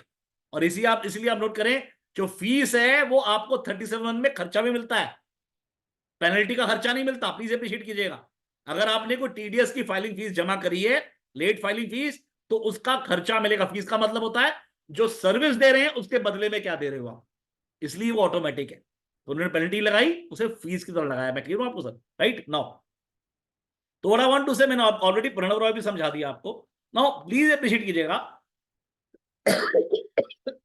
Sorry. Now अब जब हम सेक्शन पढ़ते हैं, जब 270A पे पढ़ते हैं, तो 270A कुछ ऐसे बोलता है। मैं सीधा 40 सेक्शन पे आ रहा हूं, फिर सेक्शन को पढ़ना शुरू करते हैं। वो क्या बोलता है? द असेसिंग ऑफिसर और जॉइंट कमिश्नर अपील्स और प्रिंसिपल कमिश्नर और commissioner appeals in the course of proceeding under this act direct that any person who has underreported his income shall be liable to pay a penalty in addition to tax if on the underreported income। तो पहला देखिए कौन कौन है, assessing officer, joint commissioner appeal और commissioner appeals. तो joint commissioner appeal भी लगा सकता है सर, कमिश्नर अपील भी लगा सकता है, वहां पे तो कोई दिक्कत नहीं है। एओबी एडिशन कर सकता है, कल को जॉइंट कमिश्नर और कमिश्नर अपील की पावर है, वो भी एडिशन कर सकते हैं। पर they have a coterminous power only relation to जिस इशू पे आप आगे पहुंचे। जैसे एग्जांपल देता हूं मैं आपको, हरीश भाई सीआईटी अपील है, मेरी एक कोई एडिशन नीचे हो गई कि डीम डिविडेंड पे। अब डीम डिविडेंड पे मान लीजिए हाइपोथेटिकली डिपार्टमेंट को मैंने प्रूव कर दिया कि सर मैंने 1 करोड़ रुपए तो दिए हैं, 50 लाख रुपए तो मैंने दिए थे मेरे ऑर्डनरी कोर्स ऑफ बिजनेस में, 50 लाख मेरे लोन्स एडवांसेस थे। अब मैं उसने डिविडेंड मान लिया और 50 लाख को डिविडेंड मान लिया, मैं केस हरीश भाई के पास ले गया। अब जब मैं सीआईटी बिल के पास गया तो CIT bill has a power, या तो एनल कर सकते हैं या वो बढ़ा सकते हैं। अब क्वेश्चन उठता है कोटर्मिनस पावर का मतलब क्या है, क्या वो कोई और इशू दे सकते हैं? Answer is no. बट जिस इशू को मैं लेके गया हूं, लेट अस से मैंने बोला सर 1 करोड़ रुपए दिए थे, 50 लाख डिविडेंड मान लिया, तो हरीश भाई बोल सकते हैं भाई ये जो तुम्हें 50 लाख का मोशन दिया है ना कि ऑर्डनरी कोर्स ऑफ बिजनेस में, ये भी गलत है। तो 50 लाख को 1 करोड़ कर सकते हैं, 50 लाख को 0 कर सकते हैं, 50 को 25 कर सकते हैं, 50 को 75 कर सकते हैं, पर कोई नया इशू नहीं लेके आ सकते। मैं क्लियर हूं आपको सर? तो मैंने आई सेड कोटर्मिनस पावर, तो इसका मतलब कोटर्मिनस पावर मींस कि on the issue which I have raised before Harish भाई बीइंग अपीलेट अथॉरिटी सीएडीपी और joint commissioner appeal, in that case he can levy penalty also. तो अगर ये कुछ एडिशन करेंगे तो पेनल्टी कौन लगाएगा? सर ये लगाएंगे, सर एओ नहीं लगाएगा, एओ वो लगाएगा जहां पे उसने एडिशन करी जितने अमाउंट पे। मैं क्लियर हूं आपको सर? तो अगर सर एडिशन करेंगे तो सर ही पेनल्टी मुझ पे इनिशिएट करेंगे। नाउ तो question could be what about commissioner और प्रिंसिपल कमिश्नर? तो अप्रिशिएट करें सर, कमिश्नर और प्रिंसिपल कमिश्नर का पावर है अंडर 263। 263 में बहुत लोगों के मन में ये शंका है यार वो तो खुद कुछ करता ही नहीं है, वो तो सर डायरेक्शन दे देता है एओ को। पर answer is no, they have a power. वो भी सर 263 के अंदर सर वो भी असेसमेंट को आगे बढ़ा सकते हैं, वो एडिशन फर्दर कर सकते हैं। तो only thing they never do it, वो नॉर्मली इस पावर को यूज नहीं करते, the power is already with them. तो ऐसे केस में अगर वो वाली पावर को यूज करेंगे तो वहां पे वो भी पेनल्टी लगा पाएंगे। अब देखिए आगे क्या लिखा हुआ है, मे, और आगे मे के आगे लिखा हुआ है during the proceeding under this act. तो पहले मे पे बात करते हैं, फिर मैं during the proceeding under this act करता हूं। अब लिखा मे डायरेक्ट, और आगे देखिए क्या लिखा हुआ है, direct any person who is under reported income shall be liable. तो ऊपर मे लिखा हुआ है, नीचे शैल लिखा हुआ है। तो बहुत सारे लोगों ने आर्ग्यू किया कि सर अब शैल लिख दिया है, क्या पेनल्टी सर अब मैंडेटरी हो गई? तो अप्रिशिएट करें, जब मैं मे की बात करता हूं तो प्लीज अप्रिशिएट, मैंने बोला मे इज अ डिस्क्रिशनरी पावर, और जब जब कोई डिस्क्रिशनरी पावर यूज की गई है तो ऐसे केस के अंदर प्लीज ये डायरी में नोट कर लें, प्लीज ये डायरी में नोट कर लें, ऐसे केस के अंदर हमेशा ये नोट कर ले sir discretionary power has to be aptly used, properly use करेंगे तभी बात बन पाएगी। और अगर वो डिस्क्रिशनरी पावर ढंग से यूज हो गई, प्रॉपर्ली यूज हो गई, तब पेनल्टी सर की डिस्क्रिशन खत्म है। तो व्हाट आई वांट टू से, पहले उस डिस्क्रिशन को प्रॉपर्ली यूज करना पड़ेगा, अगर वो कंडीशन सेटिस्फाई हो गई तो ऐसे केस में वो पेनल्टी लगानी फिर कंपलसरी हो जाएगी। इसका क्या मतलब है सर? अब आप बोलोगे सर ये मे का मतलब क्या 270A6 है? Answer is no sir. If you read 270A6, मैं फिर वापसी आऊंगा दोबारा, वहां पे क्या बोलता है, the under reporting income for the purpose this section shall not include the following. वो क्या बोल रहा है, ये तो वो इंक्लूड मानी ही नहीं जाएगी। तो इसका मतलब प्लीज अप्रिशिएट कीजिएगा कि सर 270A6 का जो डिफेंस है वो अगर डिपार्टमेंट को तोड़ना है, पहली बात तो ओनर्स किस पे है? बहुत सारे लोग ये आर्ग्यू करते हैं सर ये इसका ओनर्स मुझ पे, आंसर इज नो। ये सर अब ओनर्स डिपार्टमेंट पे, ऐसा क्यों? क्योंकि ड्यूरिंग द असेसमेंट ऑर्डर जब वो पेनल्टी इनिशिएट करेगा, प्लीज अप्रिशिएट कीजिएगा, मैं मान के चल रहा हूं, अभी मैं under the proceeding under act की बात नहीं कर रहा, आप ये मान के चलें ड्यूरिंग असेसमेंट ऑर्डर को इनिशिएट करना होगा। तो जब जब वो पेनल्टी इनिशिएट कर रहा होगा तो उसको साथ के साथ सर ये रिकॉर्डिंग भी करनी पड़ेगी कि वो 270A6 में फॉल नहीं कर रहा। तो फिर से बोल रहा हूं, बिकॉज ये बोल रहा है कि ये केस तो अंडर रिपोर्टिंग का तो है ही नहीं, तो अगर ये केस 270A6 पे फॉल कर रहा है तो पेनल्टी इनिशिएट ही नहीं हो सकती। मैं क्यों आपको सर? तो प्लीज अप्रिशिएट करें, ये रिकॉर्डिंग भी करनी पड़ेगी।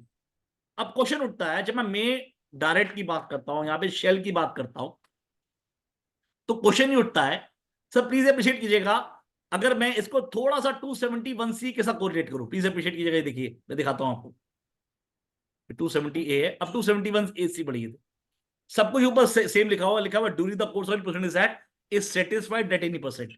अब यहाँ पे देखिए वर्ड लिखा हुआ है सेटिस्फाइड, पर इस तरह का कोई भी वर्ड सर यहाँ पे नहीं लिखा। भैया पानी पिला देंगे ना? हाँ, इस तरह कोई भी वर्ड सर यहाँ पे नहीं लिखा हुआ। जब ऐसा कोई वर्ड नहीं लिखा हुआ तो माय क्वेश्चन इज दिस कि क्या मेयरली इनिशिएशन विल वर्क या सेटिस्फेक्शन को भी रिकॉर्ड करना पड़ेगा? या फिर मैं अगर आपको अदर वर्ड से बोलूं, क्या 271C में तो सेटिस्फाइड वर्ड लिखा हुआ था।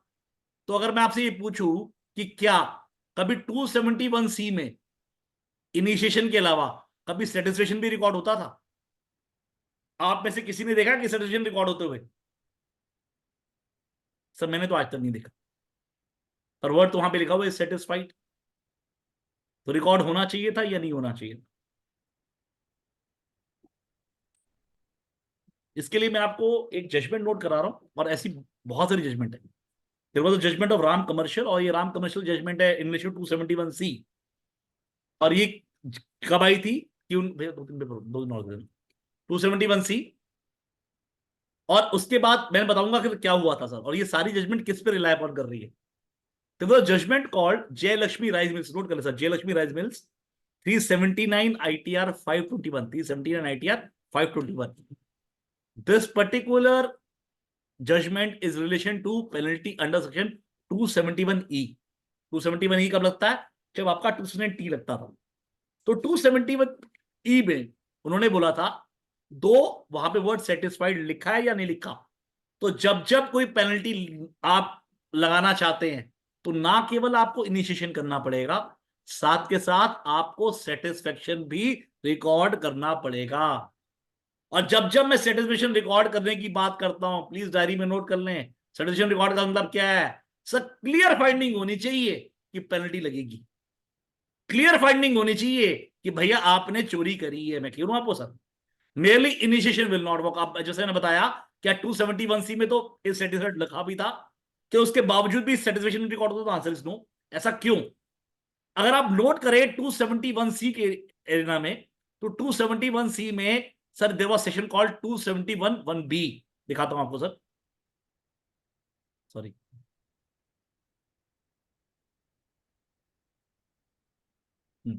ये देखिए सर 271(1)B। वो क्या बोलता है? वेरी अमाउंट इज एडेड और disallowed in computed total income of an assessee in any order of assessment reassessment and the set order in a direction of initiation of penalty proceeding under clause C of section 1(1)C of such an order of assessment, the reassessment shall be deemed to have satisfaction। उन्होंने कहा अगर आप initiation कर दोगे ना तो भी satisfaction deem किया जाएगा। तो व्हाट आई वांट टू से सर, सेटिस्फेक्शन क्या था? डीमिफिक्शन था। तो व्हाट आई वांट टू से हुआ क्या sir, after 379 ITR sir Ram commercial का जजमेंट आया Delhi high court in the case 271C। उसके बाद ये 271B डाला गया, बिकॉज सारे केस लॉ फिर उड़ने शुरू हो जाते। तो उन सबको बचाने के लिए इन्होंने क्या बोला, अगर जहां पे आपने इनिशिएशन भी कर दिया ना, वहां पे सेटिस्फेक्शन को डीमिफिक्शन क्रिएट माना जाएगा। तो इसीलिए आप देखोगे सर असेसमेंट ऑर्डर में सर से पेनल्टी इनिशिएट होती थी, तो नॉर्मली डिपार्टमेंट सर आपका सेटिस्फेक्शन रिकॉर्ड नहीं करता था। और प्लीज अप्रिशिएट कीजिएगा, इस तरह की कोई भी चीज सर 270A में नहीं है।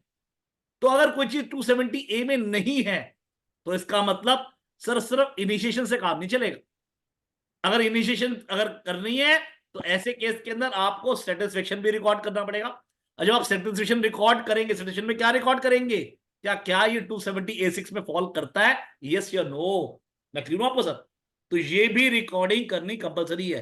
तो बहुत सारे ऑर्डर जहां पे 270 की पेनल्टी इनिशिएट हुई है, और जब आप ऑर्डर पढ़ेंगे वहां पे आज भी 271C की तरह सिर्फ मेर इनिशिएशन है, वो इसी स्कोर एलोन पे सर वो judgment sorry particular assessment order, उससे पेनल्टी ऑर्डर, पेनल्टी नोटिस उड़ जाएगा। मैं क्यों आपको सर इस पर्टिकुलर स्कोर पे, because the satisfaction is not recorded at all, right sir? Now अब क्योंकि मैंने बताया सर अभी बे पे दोबारा डिस्कस करना है, तो क्वेश्चन उठता है कि अगर 276 वाली रिकॉर्डिंग भी हो गई, राइट, उसने प्रॉपर सेटिस्फेक्शन भी रिकॉर्ड कर दिया, राइट, उसने पेनल्टी इनिशिएट भी कर दी, अब क्वेश्चन उठता है जब पेनल्टी इनिशिएट करेंगे तो यहां पे वर्ड लिखा हुआ है during the course of any proceeding in this act that any person who has under reported his income shall be liable to pay penalty. तो क्या इस लाइन से ऐसा तो नहीं लग रहा कि भैया ड्यूरिंग असेसमेंट ऑर्डर ही करना है? तो जरा लिटरली इंटरप्रेट करेंगे जो मैंने आपको पहले समझाया था 41 ITA 425, ऐसा लग रहा है कि पेनल्टी आपको ड्यूरिंग असेसमेंट ऑर्डर ही पास करनी पड़ेगी। पर अगर मैं इसे लिटरली कंस्ट्रू करूंगा, प्लीज अप्रिशिएट कीजिएगा, तो ऐसे केस में सर बाकी के सारे सेक्शन इटियोस हो जाएंगे। आप कैलकुलेट कैसे करेंगे? जैसे एग्जांपल देता हूं आपको, अगर मैं 270A2 की बात करता हूं, क्या बोलता है सर, जो आपकी एसेस्ड इनकम है और जो 143(1) में फर्क है। माय क्वेश्चन इज सर ये फर्क आप ढूंढेंगे कैसे? दूसरी बात, अगर मैं 270A3 में जाऊं तो वहां पे वर्ड लिखा प्रीसीडिंग ऑर्डर, उसका क्या करेंगे? ऐसी जब मैं इम्यूनिटी में जाऊंगा 270AA3 के अंदर, जो बोलता है भैया कि जो असेसमेंट ऑर्डर में अगर उसने मिस रिपोर्ट अंडर रिपोर्टिंग की पेनल्टी लगाई है, तो ऐसे केस में आप आफ्टर गेटिंग ऑर्डर आप इम्यूनिटी लिए 30 डेज में अप्लाई कर सकते हैं। तो व्हाट आई वांट टू से, ये सारे लॉ ये बोलते हैं पर्पसफुली का मतलब क्या है सर? वहां पे सिर्फ इनिशिएशन होना चाहिए, और इनिशिएशन के साथ मैंने बताया सेटिस्फेक्शन रिकॉर्ड होना कंपलसरी है। नाउ क्वेश्चन इज, तो इसका ना मे में का मतलब, आप बोलोगे यार 270A6 तो तूने पहले ही पढ़ लिया सेटिस्फेक्शन में, तो मे में क्या पढ़ेगा? तो मे में could be sir an number reason. मैं यह बात इसलिए समझा रहा हूं, प्लीज नोट कीजिएगा सर 273B जो बात करता है रीजनेबल कॉस्ट, रीजनेबल कॉस्ट में अब 270 की पेनल्टी नहीं है। तो इसका मतलब जब जहां पे रीजनेबल कॉस्ट 273B नहीं पड़ा होगा, तो हमें गुड एंड सफिशिएंट कॉस्ट होना चाहिए। जब good and sufficient cost is completely narrower term from reasonable cost, तो good and sufficient cost could be sir वो डिबेटेबल इशू था। मतलब सर ऑर्डर आपके फेवर में भी था, आपके खिलाफ भी था, इंटरप्रिटेशन आपके फेवर में भी आती है और आपके खिलाफ भी जाती है, तो डिबेटेबल इशू था। पॉसिबिलिटी है ये बोनाफाइडी सर एरर थी। अगर if you read the judgement of PWC, if you read the judgement of Benedict of PWC में, तो क्या हुआ था सर, टैक्स लॉ रिपोर्ट में 48(7) में ग्रेचुइटी वाला टार में लिख दिया था, पर उन्होंने एडिशन करना भूल गए थे। तो सुप्रीम कोर्ट ने बोला ये जरूरी नहीं है कि बहुत बड़ी प्रोफेशनल कंपनी से गलती नहीं हो सकती, उनसे भी बोनाफाइड एरर हो सकती है। Then could be bona fide belief, possibility है मेरा कोई क्लाइंट है, वो प्रमोद जैन जी के पास गया, प्रमोद जी ने ओपिनियन लिख दिया कि मेरे हिसाब से तो इसमें सर टैक्स की लायबिलिटी नहीं आती, और प्रॉपर रीजनिंग के साथ, प्रॉपर सुप्रीम कोर्ट और हाई कोर्ट जजमेंट के साथ, it could be bona fide belief. या फिर हम doctor equal hypothesis, doctor equal hypothesis मैंने आपको डिस्कस किया है, डॉक्टर इक्वल हाइपोथेसिस क्या हो सकता है? पांचवा क्या हो सकता है? There could be a possibility, अगर आप बात करें 83 ITR सर 26, कौन सी वाली सर? आपका state of Orissa versus Hindustan steel, जहां पे उन्होंने कोई भी टेक्निकल या वीनियल ब्रीच होगा, छोटा मोटा कोई भी गलती हो गई, इसका मतलब ये नहीं है कि आप पेनल्टी लगा देंगे। पर एक बात आप हमेशा ध्यान रख लें सर बहुत लोगों के मन में कंस्ट्रू है कि सर 83 ITR 26 सर हर कंटेक्स्ट में जिंदा, answer is no in relation to penalty. Sir 83 ITR 26 में 2-3 बातें बोली गई थी। पहली बात तो आप ये नोट कर लें sir, 83 ITR 26 it is in relation to quasi criminal penalty. ये स्टेट ऑफ उड़ीसा में वैट एक्ट के अंदर, वहां पे एक पर्टिकुलर सेक्शन के अंदर सर प्रोसिक्यूशन भी हो रहा था, फाइन भी हो रहा था, तो क्वासी क्रिमिनल था। पहली बात तो ये, वहां पे क्वेश्चन ये था कि क्या मेंसरिया पढ़ना है नहीं पढ़ना, तो सर 83 ITR 26 में उसे बोला था कि yes mens rea has to be read. तो अप्रिशिएट करे, तो ऑलरेडी ये जजमेंट ऑफ सेबी, अभी अगर मैं जजमेंट हो सकता तो मैं जजमेंट आपको लिखवा भी देता हूँ, रुकिए एक बार बताया था आपको, एक मिनट के मैं जजमेंट अभी दोनों में लिखवा भी दूंगा, आप वेट कीजिएगा, मैं जजमेंट अभी निकाली आप लोगों के लिए। वो जजमेंट में बकायदा supreme court has differentiated in the case of SEBI, फिर दे सेड कि भैया 83 ITR 26 के अंदर the issue was in relation to quasi criminal, पर there are other findings, other things, technical venial breach वो आज भी स्टैंड करता है। तो अप्रिशिएट कीजिएगा, वो जो पर्टिकुलर चीज है कि मेंसरिया लगना चाहिए नहीं लगना चाहिए, वो आप नहीं पढ़ पाएंगे इन रिलेशन टू पेनल्टी, पर जो टेक्निकल वीनियल ब्रीच वाला इशू है वो आप पढ़ पाएंगे। और अप्रिशिएट करें, there was already a judgment of 73 ITR, ये बिफोर दिस थिंग है, 83 ITR 26 से पहले। ये it is the concept of, अगर मैं गलती नहीं कर रहा तो CIT वर्सेस मनसुख लाल है, जहां पे उन्होंने बोला था भाई सेम बात, अगर कोई टेक्निकल वीनियल ब्रीच हो गया तो ऐसे केस में पेनल्टी आप पे नहीं ले सकती। तो व्हाट आई वांट टू से, this is called discretionary power. यहां पे जो मे वर्ड है वो क्या इन सारे ग्राउंड पे बच पा रहा है, नहीं बच पा रहा? अगर इन सारे ग्राउंड पे डिस्क्रिशनरी पावर आप यूज कर पाओगे और एप्टली यूज करोगे, तो यस सर, अगर ये सारे चीजें उसने क्रॉस कर ली, व्हाट आई वांट टू से, उसने प्रूव कर दिया ये 5, 6, 7 पॉइंट जो मैंने आपको बताया ये नहीं लग पा रहे, और सब हर चीज नेगेटिव आ रही है in relation to revenue of SSC, तो ऐसे केस में अब पेनल्टी लगानी कंपलसरी हो जाएगी। मैं क्लियर हूं आपको सर यहां तक? तो व्हाट आई वांट टू से, मैंने मे और शेल का सर इंटरप्ले आपको समझाने की कोशिश करी है, जो बहुत लोगों के मन में कंफ्यूजन रहती है। आर विद मी सुनो सर, यहां तक क्लियर है सर? कोई भी किसी का आंसर यहां तक?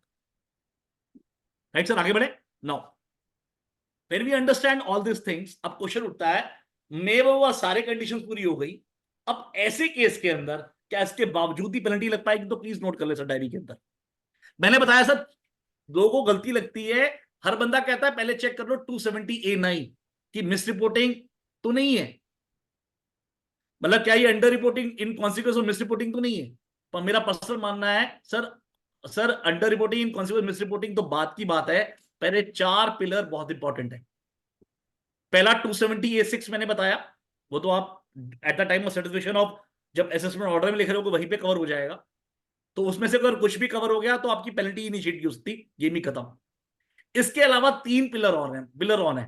पहले ये तीनों पिलर सेटिस्फाइड होंगे, पॉजिटिव अगर निकलेंगे तो बात बन पाएगी, वरना नहीं बन पाएगी। वो क्या है सर? सेक्शन 270A2, फिर 270A3 और फिर 270A10। मैं फिर से बोल देता हूं, 270A2, फिर 270A3, फिर 270A10। वो क्या क्या फर्क है समझा देता हूं। 270A2 क्या बोलता है? 270A2 क्या बोलता है, प्लीज अप्रिशिएट कीजिएगा। 2 ये बोलता है कि सर अंडर रिपोर्टिंग कब होगी, व्हेन। नोट कर लें सर, व्हेन। अभी मैं और डीप डाइव करूंगा, प्लीज अप्रिशिएट कीजिएगा, व्हेन। 270A3 कहता है कितने अमाउंट पे अंडर रिपोर्टिंग कितनी अमाउंट है, राइट। और 270A10 ये कहता है, प्लीज डायरी में नोट कीजिएगा, 270A10 ये कहता है कि सर वो टैक्स क्या है, क्योंकि बिकॉज आपको जो पेनल्टी लगानी है तो टैक्स पे लगानी है। जैसे एग्जांपल देके बताता हूं 270A10 पे, लेट अस से प्रमोद जी के किसी क्लाइंट ने सर एक कोई एग्रीकल्चर लैंड बेची, जहां पे कोई क्वेश्चन मार्क नहीं है कि एग्रीकल्चर लैंड थी, सारी कंडीशन 8 किलोमीटर 6 किलोमीटर वाली सारी कंडीशन पूरी है, क्रो फ्लाई वाली सारी कंडीशन पूरी है। अब उसने 4 करोड़ की प्रॉपर्टी बेची, 2 करोड़ रुपए एक नंबर, 2 करोड़ रुपए कैश में। अब वो 2 करोड़ रुपए उसने सर गलती से कैश जमा करा दिया। अब जब वो केस खुला तो प्रमोद जी ने विद ऑल डॉक्यूमेंट प्रूव कर दिया सर ये जो 2 करोड़ रुपए जो कैश जमा हुआ है ना, ये तो एग्रीकल्चर लैंड के खिलाफ ही है। तो माय क्वेश्चन इज, जब एग्रीकल्चर लैंड आप बेचोगे, कैपिटल एसेट नहीं है, जब कैपिटल एसेट नहीं है तो क्या टैक्स की लायबिलिटी आएगी? Answer is no. जब टैक्स की लायबिलिटी नहीं तो पेनल्टी की क्या बात होगी? मैं क्लियर हूं आपको सर? तो 270A10 फॉल हो गया, आर यू गेटिंग व्हाट हो गई? तो 270A10, तो व्हाट आई वांट टू से, ये सही मायने में अगर मैं 270A2 की बात करूं या 3 की बात करूं या 10 की बात करूं, जिसको आप कंप्यूटेशन प्रोविजन कह सकते हैं। जैसे इनकम टैक्स में क्या होता है, टैक्स में पहले इनकम होनी चाहिए, उसके बाद कंप्यूटेशन मैकेनिज्म की बात होती है। तो अगर आप हरीश भाई से पूछेंगे, हरीश भाई आपको समझाएंगे कि पहले इनकम का टेस्ट पास होना चाहिए, इनकम के बाद सेक्शन 5 का टेस्ट पास होना चाहिए, उसके बाद कंप्यूटेशन प्रोविजन। पर मान लीजिए किसी ने टेस्ट सेक्शन 5 का भी पढ़ लिया और इनकम का भी टेस्ट पास कर दिया, पर कंप्यूटेशन मैकेनिज्म फेल हो गई, तो ऐसे केस में चार्ज तो है पर computation mechanism fail. BC Srinivas Shetty, supreme court, sir आप पे एडिशन नहीं हो पाएगी, टैक्स नहीं लग पाएगा। सेम केस अब 270A का है। तो मैंने बताया सर में तो है, चार्ज तो लग गया 270A1 पे, पर व्हेन, वो, हाउ मच, और 270A10 इनमें से कुछ भी एक फेल हो गया, sir take my words, sir computation mechanism fail, sir penalty नहीं लग पाएगी। तो व्हाट आई वांट टू से, सबसे पहले टेस्ट आपको 270A2, फिर 3, फिर 10 चेक करने पड़ेंगे, उसके बाद आप बात करोगे कि पेनल्टी लग पाएगी नहीं लग पाएगी। अब क्वेश्चन उठता है सर 270A2 को पढ़ना कैसे? 270A2 को जब हम पढ़ना है, कोई नहीं पाएगा। हाँ, जब 270A2 की बात करते हैं, प्लीज अप्रिशिएट कीजिएगा, सब प्लीज अप्रिशिएट करें। तो क्या बोलता है? Person shall be considered to have under reported income if, वो 7 क्लॉजेस की बात करता है, ABCDEFG, ठीक है जी, जी की बात करता है ना। वो जब जी की बात करता है तो एक प्लीज डायरी में ये बात नोट कर लें sir please. My question is, जब जी की बात करता है तो पहली बात आप देखोगे, अगर मैं आपको ये पढ़ा करने की कोशिश करूं तो मेरा क्वेश्चन आपसे ये है सर, ये जी के जी क्लॉज सब अलग अलग चीजों की बात कर रहे हैं। जैसे मैं एग्जांपल देता हूं, अगर मैं पहली बात करूं कि 143(1)A विजाविस आपका वन जो एसेस्ड इनकम है, दूसरा बोलता है कि अगर आपने रिटर्न आज तक नहीं भरी है या 148 बिट पहली बार भरी है तो ऐसे कैसे मैक्सिमम चार्जेबल टैक्स के ऊपर है या नहीं है। फिर बोलता है कि अगर आपकी असेसमेंट हो चुकी है पहले ही तो जब रीअसेस हुई है उसमें क्या फर्क है। डीईएफ सेम एबीसी की तरह बात करते हैं, पर वो बात करते हैं sir in relation to MAT, और एफ बात करता है लॉस का। तो माय क्वेश्चन इज, क्या इनमें ओवरलैपिंग है या म्यूचुअली एक्सक्लूसिव है? फिर से बोलता हूं, क्या ये ओवरलैपिंग है या म्यूचुअली एक्सक्लूसिव है?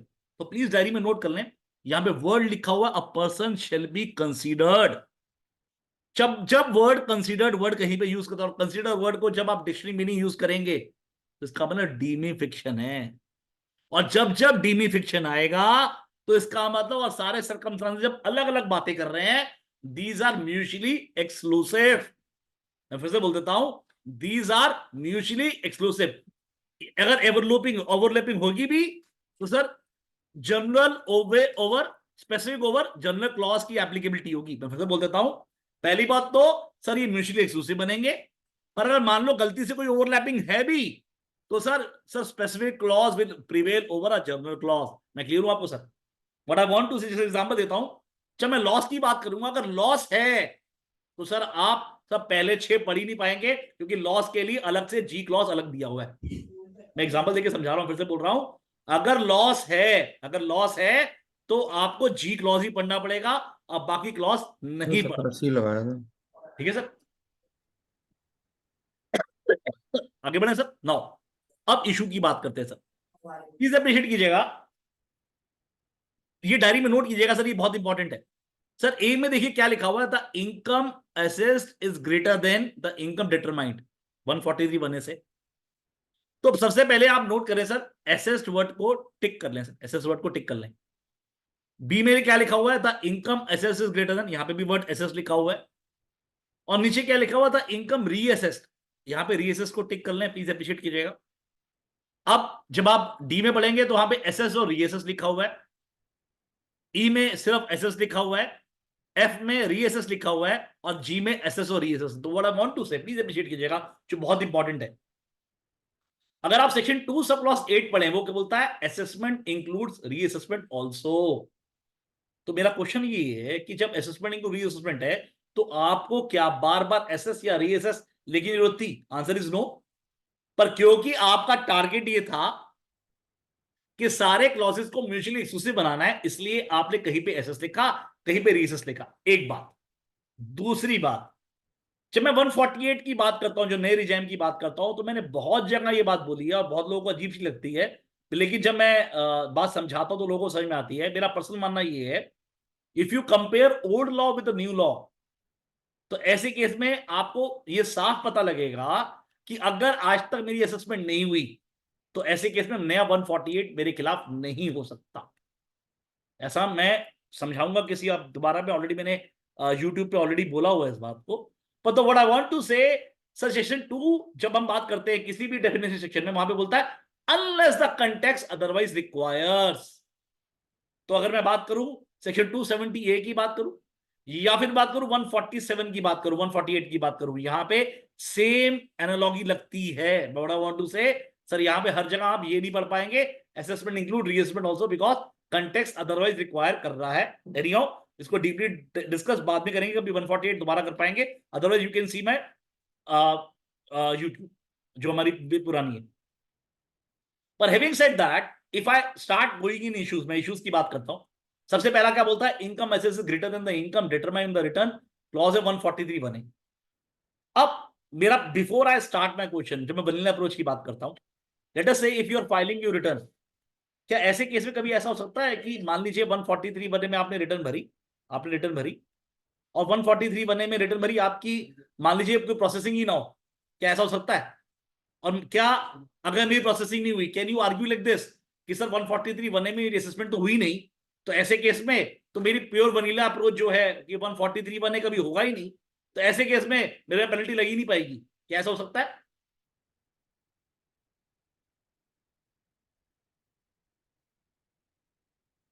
तो प्लीज डायरी में नोट कर लें। सर जब आप 143 बने को ध्यान से पढ़ें, you will come to know कि सर 143 बने में लिखा हुआ, अगर आपकी कोई डिमांड आती है या रिफंड आती है तो 143 बने वो निकाल के देगा। पर अगर किसी भी कारण से वो इंटीमेशन प्रोसेस नहीं होती है, तो ऐसे केस में जो आपकी एक्नॉलेजमेंट है ना, वही 143 बने की इंटीमेशन डीम कर ली गई है। तो व्हाट आई वांट टू से, इस तरह का कोई केस नहीं हो पाएगा, पहली बात। Now having said that, now let us start going into issues. Now let us say, मान लीजिए हाइपोथेटिकली आपने कोई रिटर्न भरी से 10 लाख रुपए, पॉसिबिलिटी हो सकती है। जब आपने 10 लाख की रिटर्न भरी, आपका जो 3 महीने में नोटिस था वो तो 143(2) में तो आया नहीं। अचानक ही डिपार्टमेंट को पता लगा आपकी कोई इनकम एस्केपमेंट हुई है 3 साल के अंदर, या 3 से 10 साल के अंदर subject to the conditions to be satisfied under 140(1)(a) और 1B, तो ऐसे केस में उसने 148A करते हुए 148 का नोटिस दे दिया। अब क्वेश्चन उठता है, जब उसने 148 का नोटिस दे दिया, मान लीजिए 10 लाख रुपए की थी, जब आपने 148A की जो जीके एंड ड्राई शर्ट का वाला जो अब कोडिफाइड लॉ हो गया, तो जब उसने वो रीजंस पूछे होंगे तो आपको लगा होगा या कई बार यार ये तो 10 लाख की इनकम तो छूट गई है, मैंने इनकम तो 15 लाख रुपए दिखाई है, पर ये 10 लाख की तो गलती से मुझसे इनकम एस्केपमेंट हो गई। अब जैसे ही 148 हुआ, आपने क्या किया, 148 में रिटर्न मांगता है, आपने 148 में रिटर्न भर दी, और रिटर्न भरने के बाद अब रिटर्न आपने इनिशियली के लिए भर दी 15 लाख रुपए की, 148 रिटर्न आपने 25 लाख की भरी। तो माय क्वेश्चन इज दिस, और लेट अस से सर अब 148 की रिटर्न पे ही आपकी सर असेसमेंट हो गई, कोई फर्दर एडिशन नहीं हो पाई, तो माय क्वेश्चन इज कि क्या आप पे पेनल्टी लग पाएगी, और लग पाएगी तो पहले सर कौन से लॉज में फॉलो करेगा ये? लेट अस प्रिज्यूम ये मैट वाले इशू नहीं है तो डीईएफ तो आएगा नहीं, लॉस वाला नहीं है तो डीईएफ में तो आ नहीं रहा। तो बात करते हैं पहले एबीसी में चेक करते हैं, तो डी चेक करते हैं, तो इनकम रीअसेस, मैंने बताया सर असेसमेंट तो पहली बार हुई है तो रीअसेस में तो आएगा नहीं, सी में तो आएगा नहीं। बी बोलता है income is assessed greater than, जहां पे रिटर्न आपने फर्निश नहीं करी, जहां पे आपने 148 में पहली बार भरी है, आप रिटर्न पहले ही भर चुके हैं, तो बी में भी फॉल नहीं करेगा। What about A? The income assess is greater than the income determined in the return under clause 143 बने। तो प्लीज अप्रिशिएट कीजिएगा, सर आपका 148 में कितना हुआ है, 25 लाख, और 143 बने में क्या हुआ है सर, वो भी 25 लाख है, बिकॉज जब आप 148 पढ़ते हैं तो 148 में क्या लिखा हुआ नीचे कि 148 जो रिटर्न भर रहे हैं ना 148 में, वो 139 में रिटर्न मानी जाएगी, और जो जो प्रोविजन है 139 के, वो प्रोविजन उस पे एप्लीकेबल होंगे। तो व्हाट आई वांट टू से, सपोज 139 रिटर्न भरी है, 139 9 में डिफेक्टिव रिटर्न नहीं बन सकती है। साथ के साथ प्लीज अप्रिशिएट कीजिएगा, ऐसे केस के अंदर सर वो 143 बनने में प्रोसेस भी होगी, तो जब वो 143 बने प्रोसेस होगी मानी जाएगी। और मैंने बताया अगर प्रोसेस नहीं होती है तो डीम्ड एक्नॉलेजमेंट है, वो डीम्ड इंटीमेशन है। तो 148 का जो असेसमेंट है वो 25 लाख पे, डीम्ड 143 बने 25 लाख, तो 25 माइनस 25 सर वेन तो जीरो हो गया, कंप्यूटेशन में कैसे फेल हो गया, पेनल्टी नहीं लग पाएगी। मैं क्लियर हूं आपको सर? मैं फिर से बोल रहा हूं, अब ये दिक्कत तब रहेगी 148 रिटर्न तो आपने दोबारा 15 लाख की भर दी हो, पर एडिशन आपकी 10 लाख की हो गई। तो व्हाट आई वांट टू से, अगर आपने 148 की रिटर्न में ही अपने आप को ठीक कर लिया, रिटर्न भरते हुए ठीक कर लिया, तो ऐसे केस के अंदर सर आप पे 270 की पेनल्टी नहीं लग पाएगी। दूसरा केस, अब आते हैं सर, लेट अस से आपने आज तक अपनी रिटर्न नहीं भरी, अब कहीं पे सर्च वर्च हुई हाइपोथेटिकली, और मान लीजिए वो सर्च 2021 से पहले हो गई, जब 2021 से पहले सर्च हुई तो वहां पे कोई इंफॉर्मेशन डॉक्यूमेंट आपके खिलाफ मिल गया, और उस वजह से आप पे 153C का नोटिस आ गया, तो आपने रिटर्न आज तक नहीं भरी, तो आप रिटर्न भरेंगे 153C में पहली बार। तो अप्रिशिएट करें, जब आपने पहली बार रिटर्न भरी होगी तो फिर मैं अगेन मानता हूं ये डीम टोटल इनकम का हिस्सा नहीं है, मैट वाला झगड़ा नहीं है, तो और लॉस का हिस्सा था नहीं। तो देखते हैं, पहले चेक करते हैं। सर यहां बोलता है, सी बोलता है इनकम इज रीअसेस्ड, तो सर पहली बार असेसमेंट हो रही है तो सी में तो फॉल करेगा नहीं। पहले ए चेक करते हैं, इनकम एसेस ग्रेटर देन, तो अप्रिशिएट कीजिएगा, चलिए ए को बाद में बात करते हैं, पहले बी चेक करते हैं। बोलता है जहां पे रिटर्न आपने नहीं फाइल की, जहां पे रिटर्न आपने फाइल करी है फर्स्ट टाइम 148 में, प्लीज अप्रिशिएट कीजिएगा, सर यहां पे आप रिटर्न फाइल कर चुके हो एक्चुअली 153 सी में, तो इसका मतलब बी में 148 तो लिखा था पर 153 सी नहीं लिखा।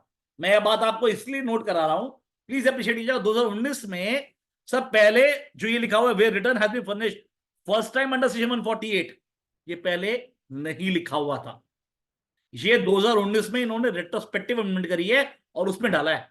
तो व्हाट आई वांट टू से, 2019 में जब ये अमेंडमेंट कर रहे थे तो इनको किसने मना किया था 153 सी ना लिखने के लिए, तब इन्होंने छोड़ दिया, तो इसका ना बी क्लॉज में फिट नहीं हो पाएगा। अब क्वेश्चन उठता है व्हाट अबाउट ए, क्या 153 सी में जो मैंने पुरानी वाली बात बोली थी वो हो पाएगी? आंसर इज नो, बिकॉज 153 सी में बोलता है नॉट विथ स्टैंडिंग एनीथिंग 139 143 147, तो व्हाट आई वांट टू से ये इनकम कोई प्रोसेस हो ही नहीं पाएगी, तो ना ए लग पाएगा, ना बी लग पाएगा, ना सी लग पाएगा। ऐसे केस के अंदर प्लीज अप्रिशिएट कीजिएगा, सर कोई पेनल्टी नहीं लग पाएगी, because 278 has been failed now come to DEF की बात करते हैं, और अप्रिशिएट कीजिएगा, अभी चिंता ना करें, अभी वापसी दोबारा आऊंगा। जब मैं डीईएफ की बात करूंगा तो अप्रिशिएट करें वो डीम टोटल इनकम की बात करता है, ये मैट की बात करता है। तो अप्रिशिएट करें जब आप मैट पढ़ते हैं तो 115 जीबी 115 जीसी पढ़ते हैं, तो मैट का मतलब ये होता है, प्लीज अप्रिशिएट कीजिएगा, इनकम टैक्स में टैक्सेबिलिटी होती है, चार्जेबिलिटी बनती है सेक्शन 4 में टोटल इनकम की। तो टोटल इनकम कहां पे डिफाइंड है? सेक्शन 2 सब क्लॉज 45 में। तो या तो कोई भी इनकम जिसको टैक्स होना है, या तो वो टोटल इनकम का टेस्ट पास कर ले। Total income means total amount of income referred in section 5 computed in the manner laid down act. या तो आप टोटल इनकम का टेस्ट पास कर लो जो 245 में लिखा हुआ है कि इनकम होनी चाहिए, इनकम कौन सी सेक्शन 5 में रेफर्ड है उसका कंप्यूटेशन प्रोविजन, या फिर आप अपना नाम ही सर टोटल इनकम रख लो। तो अप्रिशिएट करें जो मैट की इनकम है, क्या वो सर 245 का टेस्ट पास कर रहा? Answer is no. कभी एक्रू हो रहा है तो रिसीव तो होती नहीं। बुक प्रॉफिट कहां पे एक्रू हो रहा होता है और रिसीव होता है? पर क्योंकि इसने अपना नाम डीम टोटल इनकम लिखा हुआ है, इसलिए सर इसकी टैक्सेबिलिटी हो पाती है। अदरवाइज अगर इसका नाम टोटल इनकम ना लिखा हो तो टैक्सेबिलिटी हो ही ना पाए। तो व्हाट आई वांट टू से, सर इनकम टैक्स में अगर टैक्सेशन होना है तो दो ही तरीके हैं, या तो आप टोटल इनकम का टेस्ट पास करो, या आप अपना नाम चेंज करके डीम टोटल इनकम लिख लो, ताकि आप इसके टेस्ट आप सरपास कर पाओ। नाउ जो मैट में बुक प्रॉफिट दिखाते हो उसे वो डीम टोटल इनकम कह रहा है, डीमिफिक्शन लेके आ रहा है कि ये टोटल इनकम डीम की जाएगी। अब वो क्या बोलता है, अप्रिशिएट करे, जब आप डीईएफ पढ़ रहे हैं, डीईएफ पढ़ रहे हैं, तो सर जो मैच है वो सर मैट के प्रॉफिट का मैट प्रॉफिट से। चाहे आप देखिए, अगर मैं पहला पढ़ के बताता हूं, the amount of deem total income message reassessed as the provision of 115 GBJC as the case में भी is less than the deem total income determined. तो अप्रिशिएट करें, जो कंपैरिजन हो रहा है, चाहे ये कंपेयर करूंगा ए का ए के साथ, ए और डी एक जैसी है, पर ए में वो टोटल इनकम को कंपेयर कर रहा है, यहां पे वो डीम टोटल इनकम की बात कर रहा है, तो मैट को मैट से कंपेयर कर रहा है। Now let us come to issues. Let us say, मान लीजिए मैट का प्रॉफिट 1 करोड़ रुपए, राइट, और नॉर्मल इनकम का प्रॉफिट है 40 लाख रुपए। जब नॉर्मल इनकम प्रॉफिट 40 लाख रुपए है हाइपोथेटिकली, तो फिर बात जो टैक्स लायबिलिटी पे करी होगी आपने मैट के हिसाब से, क्योंकि मैट का टैक्स हायर है।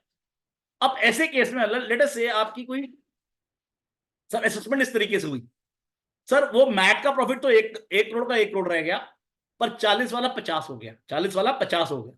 तो फिर जब 40 वाला 50 हो गया तो आपका मैट रेट कम होना चाहिए, पर क्योंकि आपकी डीम टोटल इनकम जो एसेस हुई है और डीम टोटल इनकम जो 143 बने में उसमें कोई चेंज नहीं है, इवन दो मैट रेट का बेनिफिट सर एसएससी को फायदा पहले हो रहा था, वो ज्यादा फायदा उठा रहा था, जो कम हो चुका है, उसके बावजूद भी 270 में पेनल्टी नहीं लग पाएगी, because sir deem total income और 143 बनने में कोई फर्क नहीं है। Let us reverse this case. आपका नॉर्मल इनकम पे टैक्स था, नॉर्मल इनकम पे टैक्स था 1 करोड़ रुपए, और आपका सर मैट था, बुक प्रॉफिट था से 50 लाख रुपए या 40 लाख रुपए। अब असेसमेंट कुछ इस तरीके से हुई, वो 1 करोड़ तो 1 करोड़ रह गई, पर 40 वाली 70 हो गई। पर क्योंकि यहाँ पे टैक्स नॉर्मल टैक्स से लग रहा है, तो कंपैरिजन 1 करोड़ का 1 करोड़ से करोगे, और मैट में जो ऊपर नीचे फर्क आ रहा है उसका मैटर नहीं करता, तो ऐसे केस में अगेन सर कोई टैक्स की लायबिलिटी नहीं आ पाएगी। एक और केस लेते हैं, मान लीजिए आप टैक्स तो पे कर रहे हैं मैट के हिसाब से 1 करोड़ रुपए पे टैक्स, 1 करोड़ टैक्स पे कर रहे हैं मैट के हिसाब से, और आपका सर नॉर्मल टैक्स आ रहा है मान लीजिए 50 लाख रुपए, राइट। अब असेसमेंट कुछ जिस तरीके से हुई आपकी, सर जो आपका मैट का जो टैक्स है वो तो 1 करोड़ का 1 करोड़ 20 लाख बन गया, पर जो नॉर्मल टैक्स है वो 50 लाख का 1.5 करोड़ रुपए हो गया। तो ऑफिस बात है, पहले आपने 143 बने क्या था sir 1 crore deem total income के हिसाब से, पर वेरा जो आपका टैक्सेशन हुआ वो कैसे हुआ है, वो टोटल इनकम के हिसाब से। तो प्लीज अप्रिशिएट कीजिएगा सर, यहां पे एप्पल और ऑरेंज को आप कंपेयर नहीं कर पाएंगे। जब एप्पल और ऑरेंज को कंपेयर नहीं कर पाएंगे तो ना तो वो एबीसी में फॉल करेगा, ना वो डीईएफ में फॉल करेगा, और जी का तो लॉस का सिस्टम ही नहीं है, तो गेम खत्म। तो मेरा पर्सनल मानना है sir, I believe sir when दोबारा फेल हो जाएगा, या अगर से वाइस वर्सा कर लीजिए। लेट अस से सर नॉर्मल टैक्स तो मान लीजिए 1 करोड़ रुपए था, और मैट मान लीजिए मैट का जो टैक्स आ रहा था मान लीजिए 80 लाख रुपए था। असेसमेंट कुछ इस तरीके से हुई, मैट वाला टैक्स तो हो गया 2 करोड़ रुपए, और नॉर्मल टैक्स हो गया 1 से 1.5 करोड़ रुपए। अब अगेन सर एप्पल और ऑरेंज को आप मैच कर ही नहीं पाएंगे, बिकॉज इस तरह के सर्कमस्टांसेस आपने यहां पे लिखे ही नहीं है। जब लिखे ही नहीं है तो सॉरी सर, अगेन सर आपका वेन दोबारा फेल हो जाएगा। 278 अगर फेल हो गया तो गेम खत्म हो जाएगी। अब आते हैं सर क्लॉज जी पे। क्लॉज जी बोलता है इनकम एसेस और reassess has the effect of reducing the converted such loss into income. तो पहली बात तो आप नोट कर लें सर, जब आप इस बात करें पहली बात मैंने बताया सर, अगर लॉस होगा तो ऐसे केस में हमेशा आप जी पढ़ेंगे सर, ए बी सी या डी ई एफ नहीं पढ़ पाएंगे, बिकॉज ये स्पेसिफिक लॉज है, ये जनरल क्लॉजेस पे एप्लीकेबल होगा। हैविंग सेड दैट, अगर आप इसे बहुत ध्यान से पढ़े, और मैंने बताया सर अभी तक लॉ को कैसे पढ़ना है, लिटरली इंटरप्रेट करना है, क्या बोल रहा है, द इनकम एसेस और ईएसएस has the effect of reducing the loss और converting such loss into income. Let us take an example.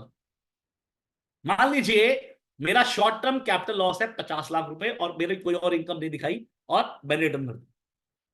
अब क्या हुआ सर, मेरी असेसमेंट हुई, बाद में पता लगा मेरा 1 करोड़ रुपए का वो इंटरेस्ट था या 70 लाख रुपए का इंटरेस्ट था, और वो 70 लाख रुपए का इंटरेस्ट मैंने दिखाना भूल गया, जब मुझसे गलती हो गई या मैंने जानबूझ के नहीं दिखाया। अब ऑफिस बात है, वो 50 लाख का जो शॉर्ट टर्म कैपिटल लॉस है वो तो सेम रहा, उसने मेरी 70 लाख रुपए इनकम और ऐड कर दी। क्योंकि ये लॉस की रिटर्न है, तो क्या एबीसी कर पाएगा? Answer is no. डीएफ आ पाएगा? Answer is no. सिर्फ जी देखना पड़ेगा।